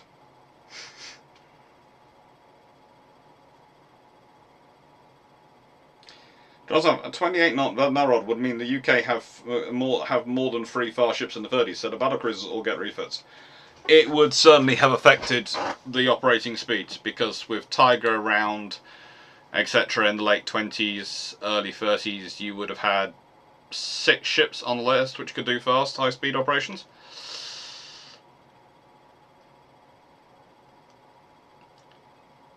Goland, Doc, why was the escalator cores in London Treaty set to 45,000 tons instead of 55,000 tons, given how much more powerful would those ships be? Pretty much politics, and the idea was you would go from not viable to a viable ship design, and that would be enough.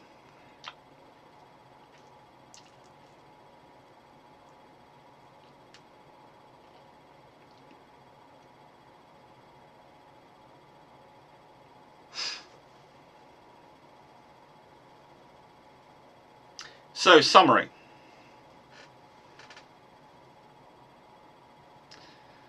Alright, the Germans didn't have time to develop 16-inch guns. It says that 31.5-inch guns produced by Krupp. There's a difference between the 31.5-inch guns produced by Krupp. I think they're mortars, aren't they? Let me just check.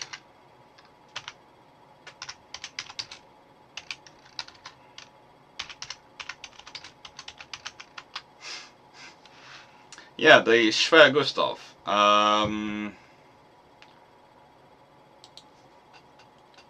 Well, I suppose they could have tried to fit some of those to their battleships.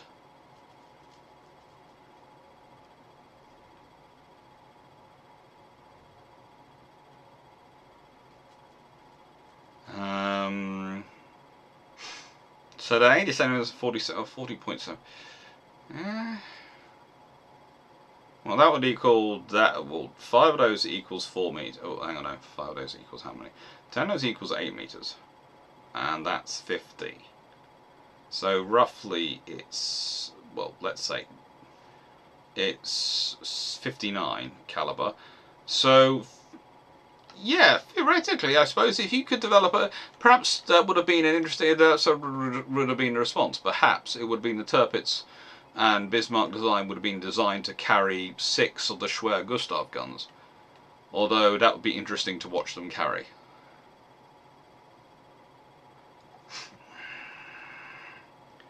But developing a 16-inch, developing an actual battleship gun is, and fitting it to a battleship would be interesting.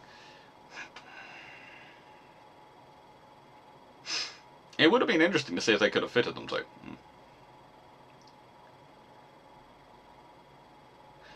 Irony being, every Cheatie went for 55,000 tons anyway. Of course, because it makes sense. The British might still send Hood, given she is flagship, but an all-forward gunship provides Hood the covering fire she needs to get in a position. Plus you send the Troubles too. If the Troubles are there, you have fun, whatever.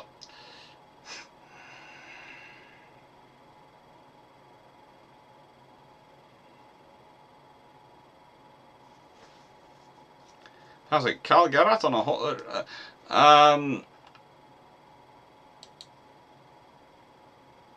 I think they'd probably put him on a Bismarck sort of style ship, and it would be about 6. It would be about 6 guns. I think that's what. If you could fit them,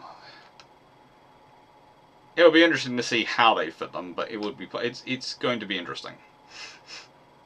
Capsize when they fight a broadside, you would have to do some serious modifications to the design, but you design to take it.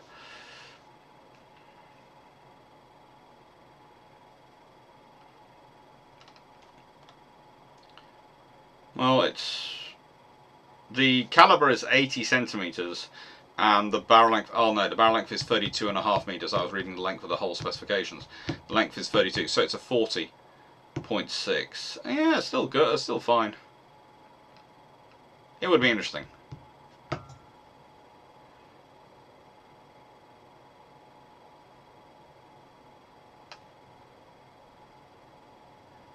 Press on Dossie, who are some other big names and personalities in naval designers that you recommend to learn about? I have an entire series which I'm slowly working on producing for Kindle, and that's going to be coming up. I'm planning on putting together two sort of books.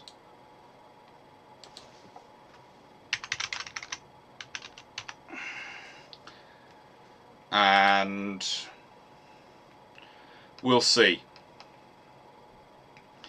I'm planning on writing for Kindle 4 45,000 word books at the moment, and my idea is, and 2 will be from my Furious of Steel series, which is about Third Sea Lords and Directors of Naval Construction.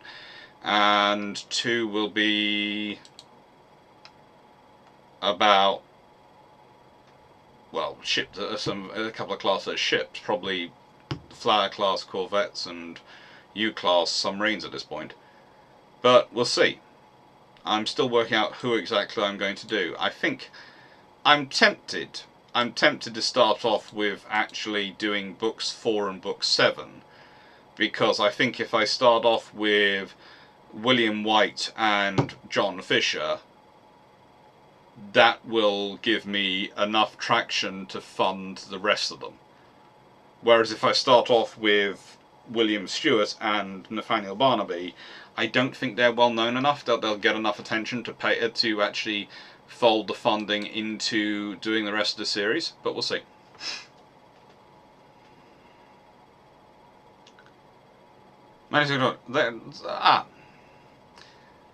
Seems like it's the reload speed of 45 minutes. Well, you know, battleship guns aren't always exactly that fast. And besides, on a ship you could probably design to be better better speed reloading.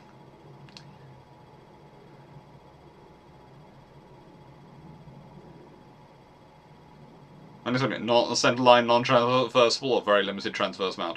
Oh, you could do something. It would have to be. Just imagine how fat the ship would have to be to accommodate them. This is the first starters. The Germans would have to re-widen the Kiel Canal if they were ever going to hope to get them through. Because there is no way they could design a ship that could fit through the Kiel Canal that would be able to take that gun firing, enough of those guns firing to actually provide a decent salvo. It would just be amazing to watch. I'm not saying it's a good idea, I'm saying it's an option if they don't want to develop a 16-inch gun.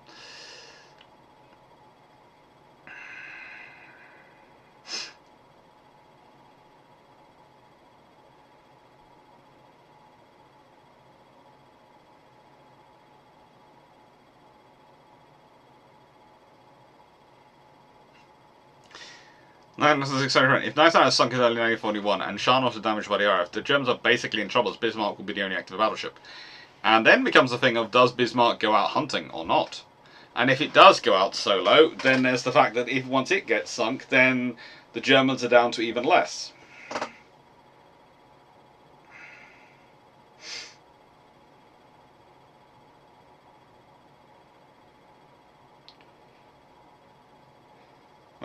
I amuse myself by talking about the IR's main guns being 50 caliber and having individuals insist no, they are not 50 caliber guns. I know, the world gets fun. That's right, the Germans would lose Jürgens, so they only have 2 Deutschland and a Hipper for heavy cruisers.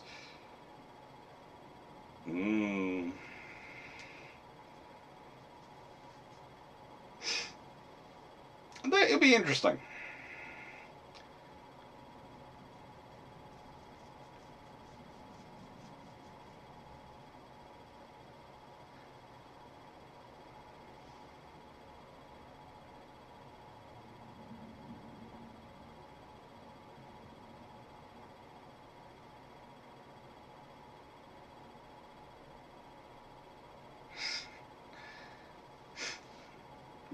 I'm so tired. Lost another 2 to 3 pounds this week. Paul, are you dieting or are you in trouble? Because 2 to 3 pounds on a week is heavy dieting territories.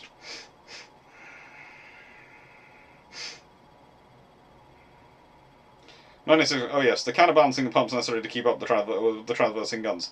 The thought of this amuses me. Just imagine how complicated the Germans would design that ship to be. If it ever actually made it to be sea, I'd be surprised.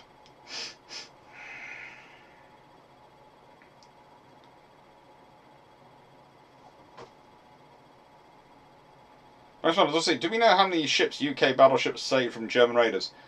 We don't really, because it's a case of... It's one of those things. You never know when the deterrence works. You have no proof. You cannot prove a negative in terms of deterrence. You cannot prove they didn't do this because of the capabilities of our capital ships on patrol. We know when the Germans come out, we know what convoys they do, what convoys and things they might go after, we know what they don't go after. But also the fact is you can go, well, they didn't find that convoy, they didn't this. And there are lots of options for why they didn't. So we can't really prove it. But there's certainly the risk of there being battleships with certain convoys, even our class, was a factor in German thinking in terms of their designing of their surface rating. And Scharnhorst and Gneisenau were under strict orders to avoid those convoys which actually had a, hello, I'm an R-class, I am serene, yes, my actual capabilities are not that great, yes, I am pretty much unmodified from World War One, but I am serene and I have 15-inch guns, and proper armour. So if you really want to play Mr. Scharnhorst and Gneisenau, I will play. Even Bismarck would really prefer to avoid such a contest, because whilst they probably win it, unless they got the R-class got a golden BB, the odds are that they do damage to them, and if they damage them, as I've always said, surface raiders have glass jaws. Because they're operating far from home, and if they get damaged, they have nowhere to go. Other than try and get home. And trying to get home when you're damaged is far more difficult than getting out when you're when you're not damaged.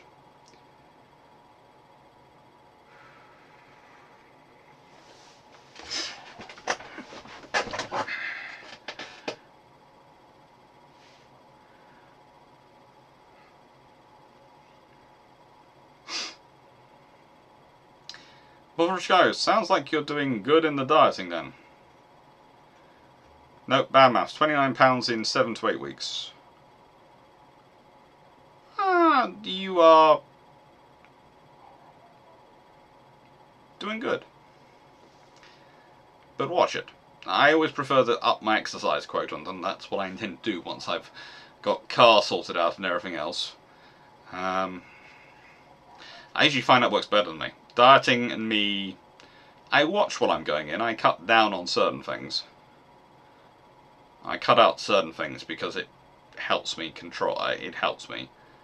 But, yeah, mainly I just shift to a sort of higher protein diet, less carbs. But Alex, if they get damaged, they can always go to Montevideo. Yes, Melanie, they can, but there's no guarantee they're getting out of that. And as I said before, the British are sending Ark Royal and Renown. If they get there and she's still sitting in Montevideo Harbour, then the skewers and other things from Ark Royal are going to go on a flying trip, and they're going to bomb the bejesus out of the Grass Bay. They're not going to sit out there and wait for her to come out. They're going to take her out in harbour. And then apologise most profusely to Uruguay afterwards.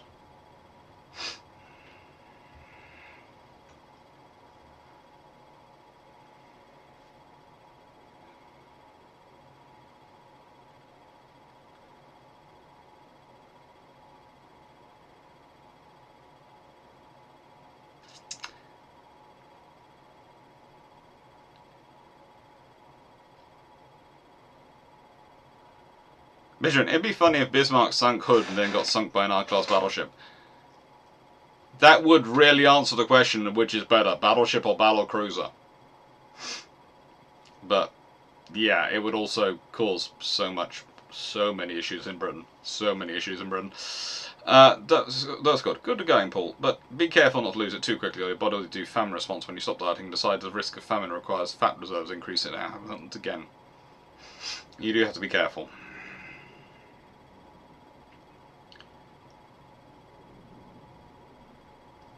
For example, do you ever look at the naval war in the Atlantic like stories of Westerns? They do have some similarities.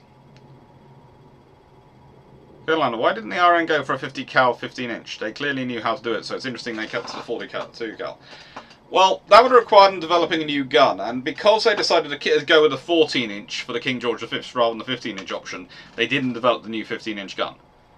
But I honestly think they should have done. I think they should have gone the 15-inch. And I think that would have been the sensible option for everyone, really, to have gone the 15-inch gun for the British. I'm not sure how that would work with the King George V's. I'm not sure whether you could have got the quadruple turret with the 15-inch gun versus the 14-inch. I think you might. I think that's where the trouble might have come in. But there again, as we ended up getting 10 14-inch guns, 3 triple 15-inch guns would probably have given us a more effective vessel, because we already had working triple turrets on the Rodney and Nelsons, not on the Nelrods, so that we could have used that, and fitting a 15-inch gun would have made it easier, and you'd have probably ended up upgrading everything, and maybe even Rodney and Nelson would have ended up getting the 15-inch gun.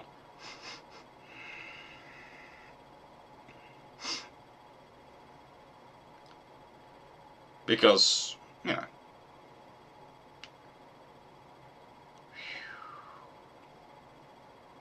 it would have been interesting, because if you change it to a 15-inch gun on the 16-inch on the turrets of the Nelson Rodney, you might have been able to achieve higher angles. So you could have got closer to that at 45 degrees to get the maximum firing range. I don't know, and Uruguay would have accepted a blatant violation of neutrality? Norway did. But in the case of Uruguay, they wouldn't have accepted it, they'd have been very upset by it, but then the British would have apologised. And also the British would have, let's put it this way, Ark Royal wasn't going to turn up till the timeline passed. So when Uruguay would technically have ordered the Graf Spee to leave. And if the Graf Spee hasn't left, and therefore they are threatening Uruguay, so Britain can say, well, we thought we were acting in protection of you, as they were disobeying your instructions and your request to leave. We are merely helping you enforce your own neutrality.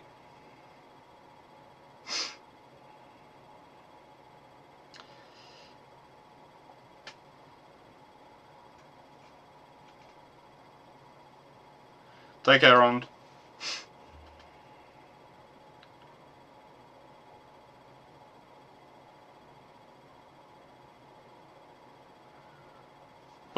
It is cheaper to pay for harbour upgrades than ships lost to a raider. Especially if it's your technicians doing the harbour construction. And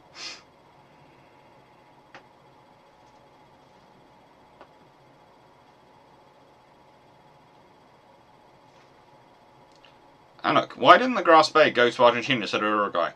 Because they couldn't get there. Their engines and boilers were not in that condition. They didn't have enough. They didn't have enough fresh water. Carolina, 3 triple 15s would be sensible. 16-inch would be deterrent. So Clarke, can you fit a 15-inch 50 and turret barbette for a 15-inch 42? You could have modified them, yes.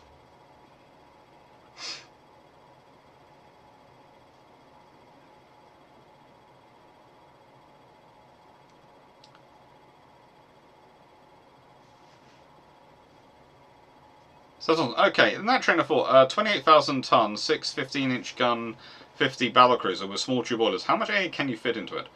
Enough, especially if you go for 4.5-inch guns and you really focus on the 4.5-inch gun.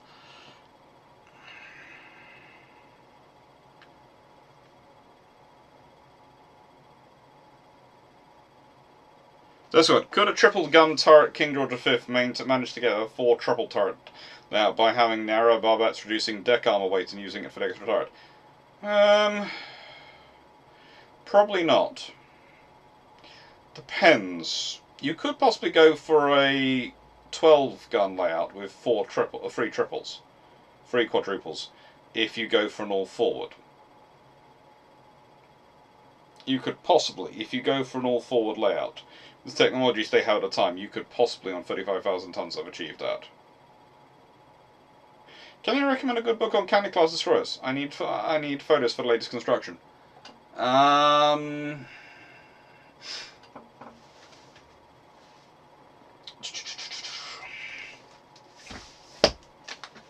you go. HMS London. There's a county for you. By Ian Ballantyne. He prefers the paperback, I think, to the hardback, but I haven't read the paperback yet, but the hardback is very good, and the Kindle's very good.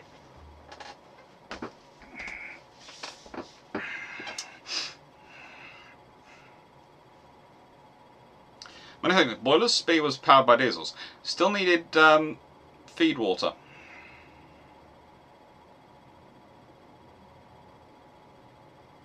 They still needed water. They still needed the feed water for various things.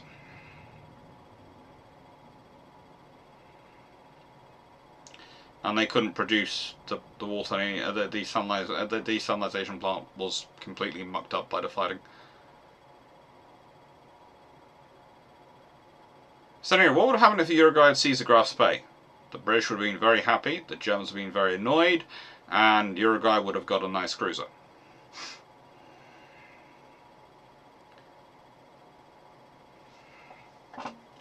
The English way of war is often to apologise for after the effect rather than do it before, than ask permission beforehand.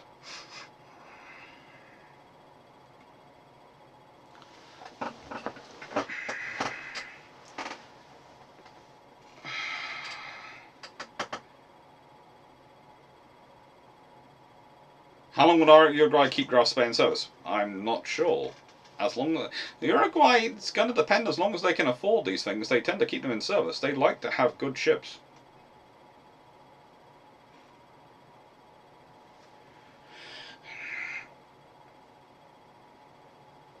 Coming out of the 15-inch L45 Mark II was to be lighter than the 15-inch L42 Mark I.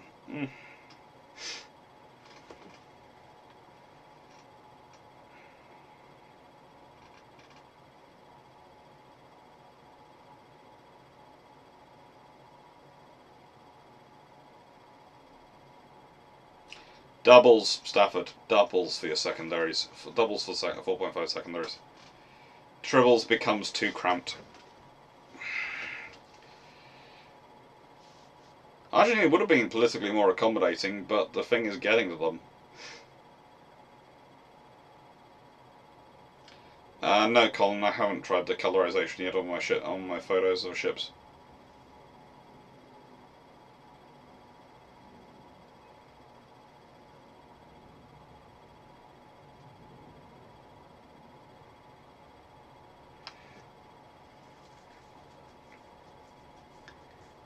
Stafford. Just remember, Stafford, I'm fairly certain Melanie would beat you in a fight.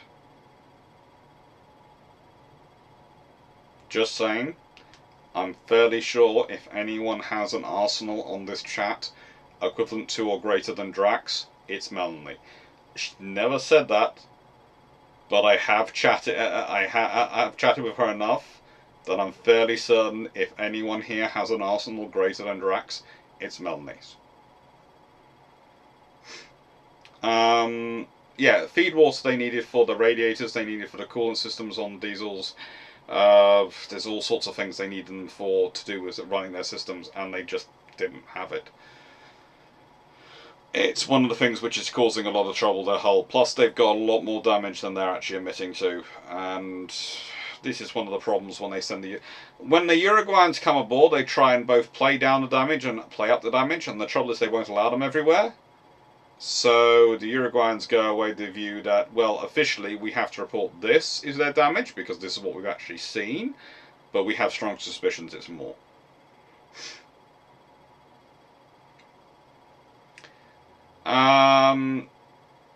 Preferably you'd want if you were doing 1550s or 1545s, preferably if you're doing them on the King George V, you want triple turrets.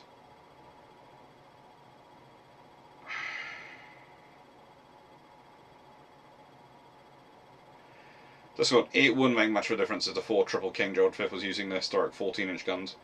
Although, honestly, using the triple turrets would probably be a lot easier than using the quadruple turret.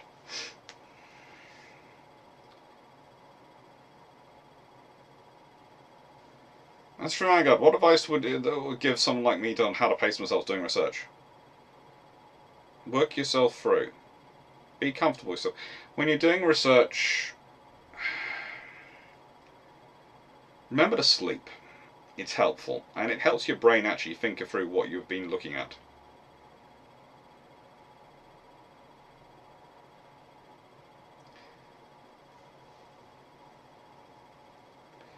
No, sorry, did they not have pressurized primary coolant systems for the diesels?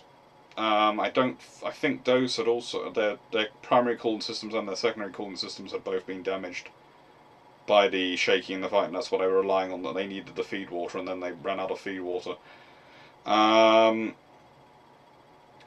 Would have been better shown the full damage, but that would have been admitting that they'd been taken out, they'd been down as damaged as they had been by 6-inch guns. And they would try. Remember, it was important to the Germans to try and claim that all damage had been done by Exeter with her 8-inch guns, because they didn't want to admit that the 6-inch guns had actually caused damage.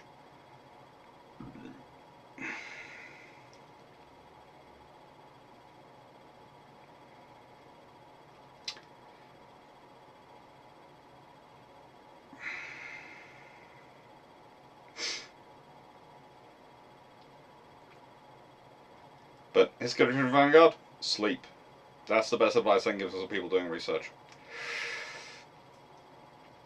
And this is coming from someone who's a functioning insomniac. So, yeah, I wish.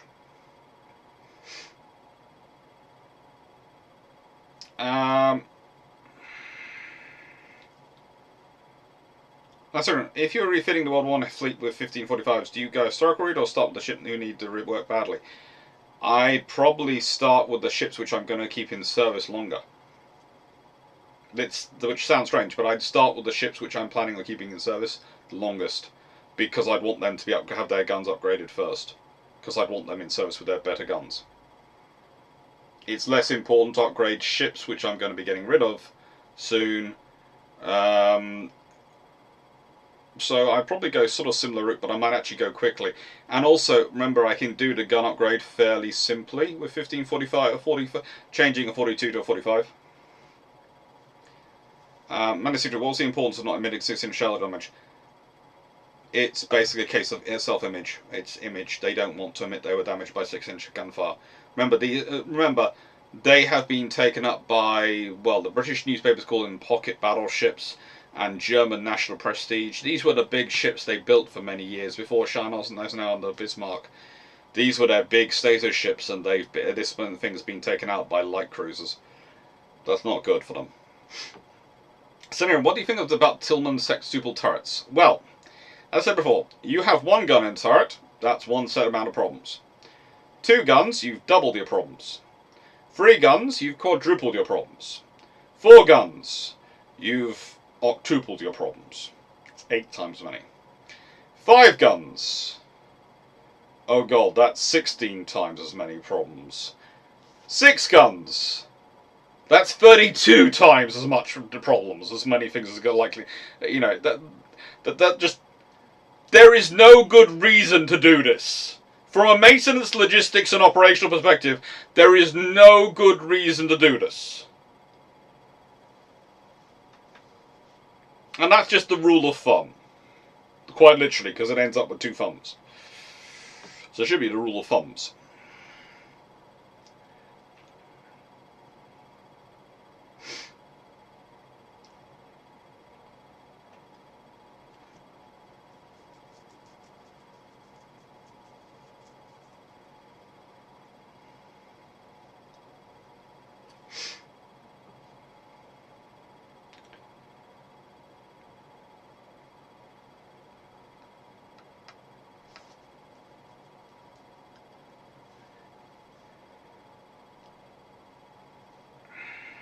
Now, usually you have a pressurized desalinated coolant in the engines, which pumps through water heat exchanger or seawater. Yeah, but the desalinated coolant and pressurized, it still was losing water and needed fresh water, especially after it was damaged. And the secondary system was based purely off the water which they were supposed to be feeding into it. I think it's one of the things which I read a long time ago in a actual after action report, but that was a couple of years ago now, so I would need to go back and check it to be talking in more firm terms than I am, if that makes sense. But if you go and read, where's a good account of that?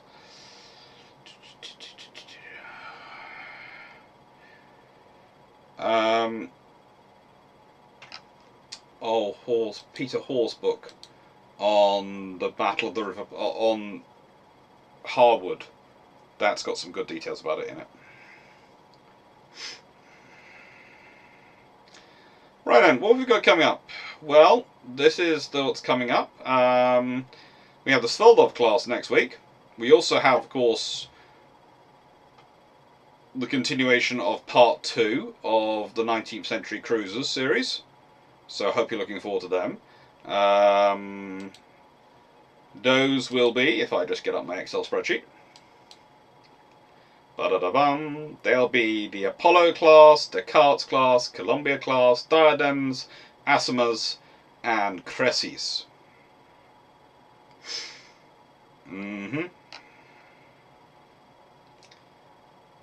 Basically, from the 13th, well, no, hang on, no. From today to the 22nd, there is going to be a video, either a live or recorded video, every single day. Wish me luck, because I've got to record most of these videos tomorrow because I had issues recording them today. Apollos are ready to be done. The carts are ready to be done. Common response video has been recorded and uploaded. So that's tomorrow's video done and sorted out. The patron vote video for Saturday is going to be re-recorded because I don't like the current versions of it. Columbia's not been written yet. Sveldov, I haven't been happy with my final version, so I'm rewriting that, so I've taken that back to unwritten status. Yeah, that's going to be fun. Sveldov class next week.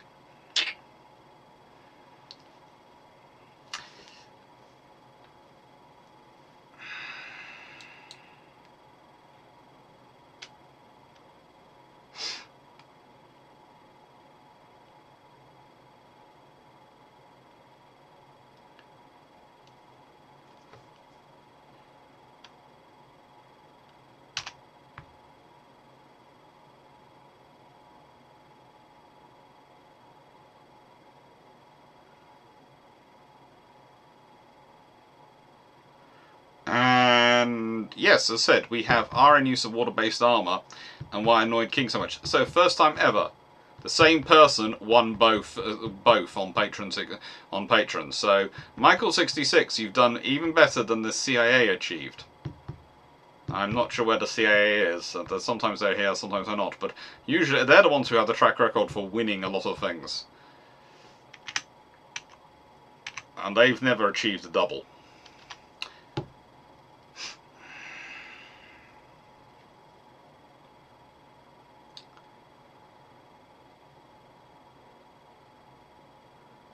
Oh, I won't.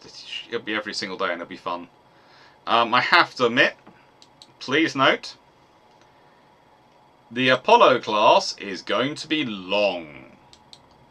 There were a lot of them, and they're kind of interesting. The Cart class is a lot shorter. There's only 2 of them, so that's kind of, easier.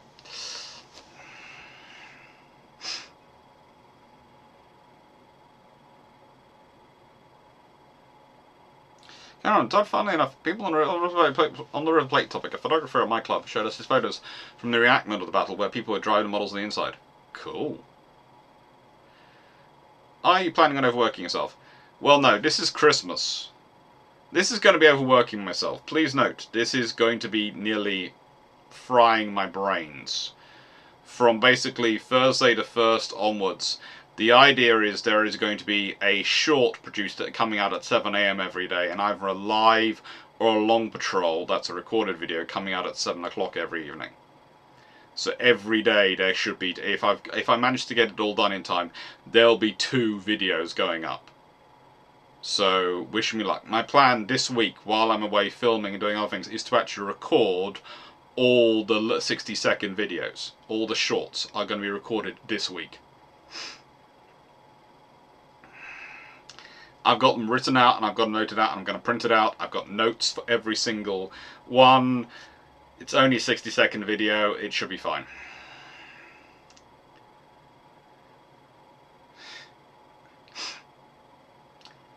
Did you catch my comment on Coronel?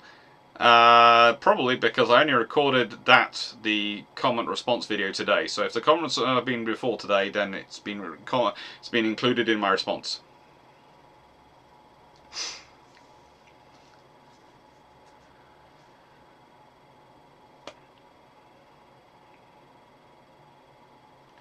Do you ever plan on overworking yourself, or just end up overworking yourself? I think in this case I've planned on overworking myself, okay? But to be honest, I was just trying to make it interesting, and I was just going, yeah, I like this, I like this, I like adding this. I'm going to do all the Soviet Navy. I've got their generic videos. I've got some videos on their specific cruisers. That's going to be fun. I've got German heavy cruisers of World War II as a live on the Thursday the 1st, because frankly, why not do them as a combined video? Because frankly, they're all equally annoying and all show that frankly you're designing your ships with politics in mind rather than actually designing a decent cruiser when you could have built a good cruiser. And then we've got all the various videos, and yeah.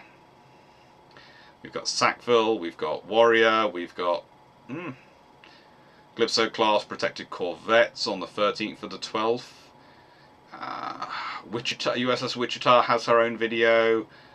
We've got the Patreon videos in there.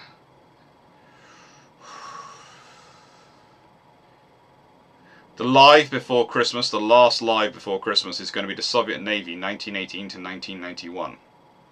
That's going to be fun. And then on the Saturday we have Ottoman-Venetian War coming out. Then Sunday it's going to be Haida during Christmas Day.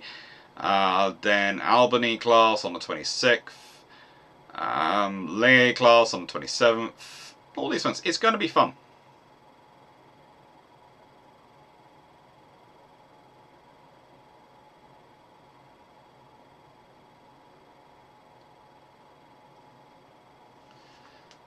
Glad you enjoyed the Battle of Coronel.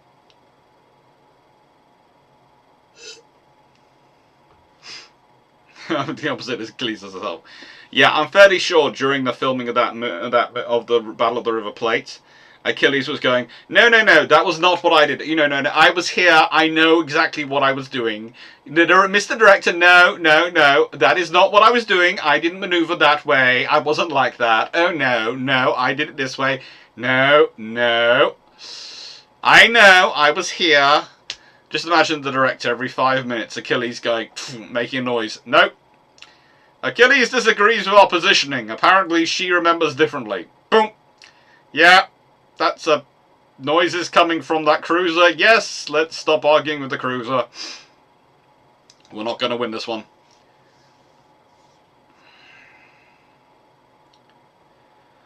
What about engines that just use raw water for cooling? I know there are small boats that do that. It's not very good to do. You can get away with it in how do I put it? In sort of in rivers and lakes and those sort of scenarios, but in the saltwater environments, it's not good. It will destroy your engines, and that's what they found over the years of boiler development, and that'll probably be something I'll discuss at something during the year of design and technology year next year.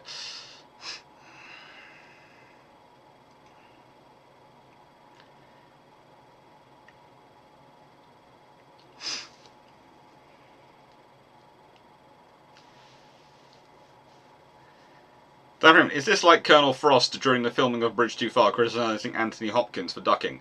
More than likely. Take care, everyone. Thank you for watching. I hope you enjoyed, and I am now going to go off and put my fluffs to sleep, as in my fluffy research assistants. Take care, everyone. Thank you, Michael Cooch. Thank you, History Vanguard. Thank you, William Cox, John Shea. Thank you, Just Vonks. Thank you, Melanie. Thank you, Dan. Thank you, Stafford. Thank you, Paul. Thank you, Sean. Thank you, Glyn, for all the adminning. Thank you, Colin Gasberg. Thank you, Jack Ray, for all your support. Thank you, Adam, adminning, and the 5 new memberships. Thank you for that. Thank you to new members. Thank you to everyone who is a member. Thank you for everyone for turning up chatting. I hope you enjoyed. Hope you found it interesting. And yeah, as said, this was going to be a very discursive topic. The next one's also going to be a very discursive topic. I do admit that, because they are sort of that style of discussion. It's more of a discursive thing about cheating, etc., than it is about anything else. Next one I'm using as a bit to do a bit of a discussion of Admiral King, as well as of the British and finding grey areas, and other people who found grey areas to exploit.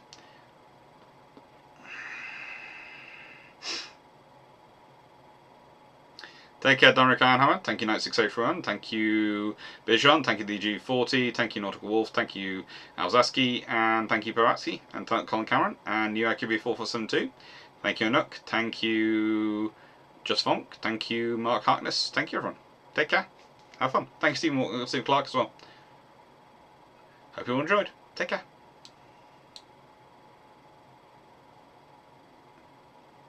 Oh, and before I go, good luck for everyone tomorrow. I know the 11th hits everyone slightly differently. Some people doesn't affect much, some people it affects a lot. I hope you find your peace. And yeah, good luck and enjoy. Well, enjoy is not really the right word, is it? Good luck and safe travels. Until Sunday. Take care, everyone.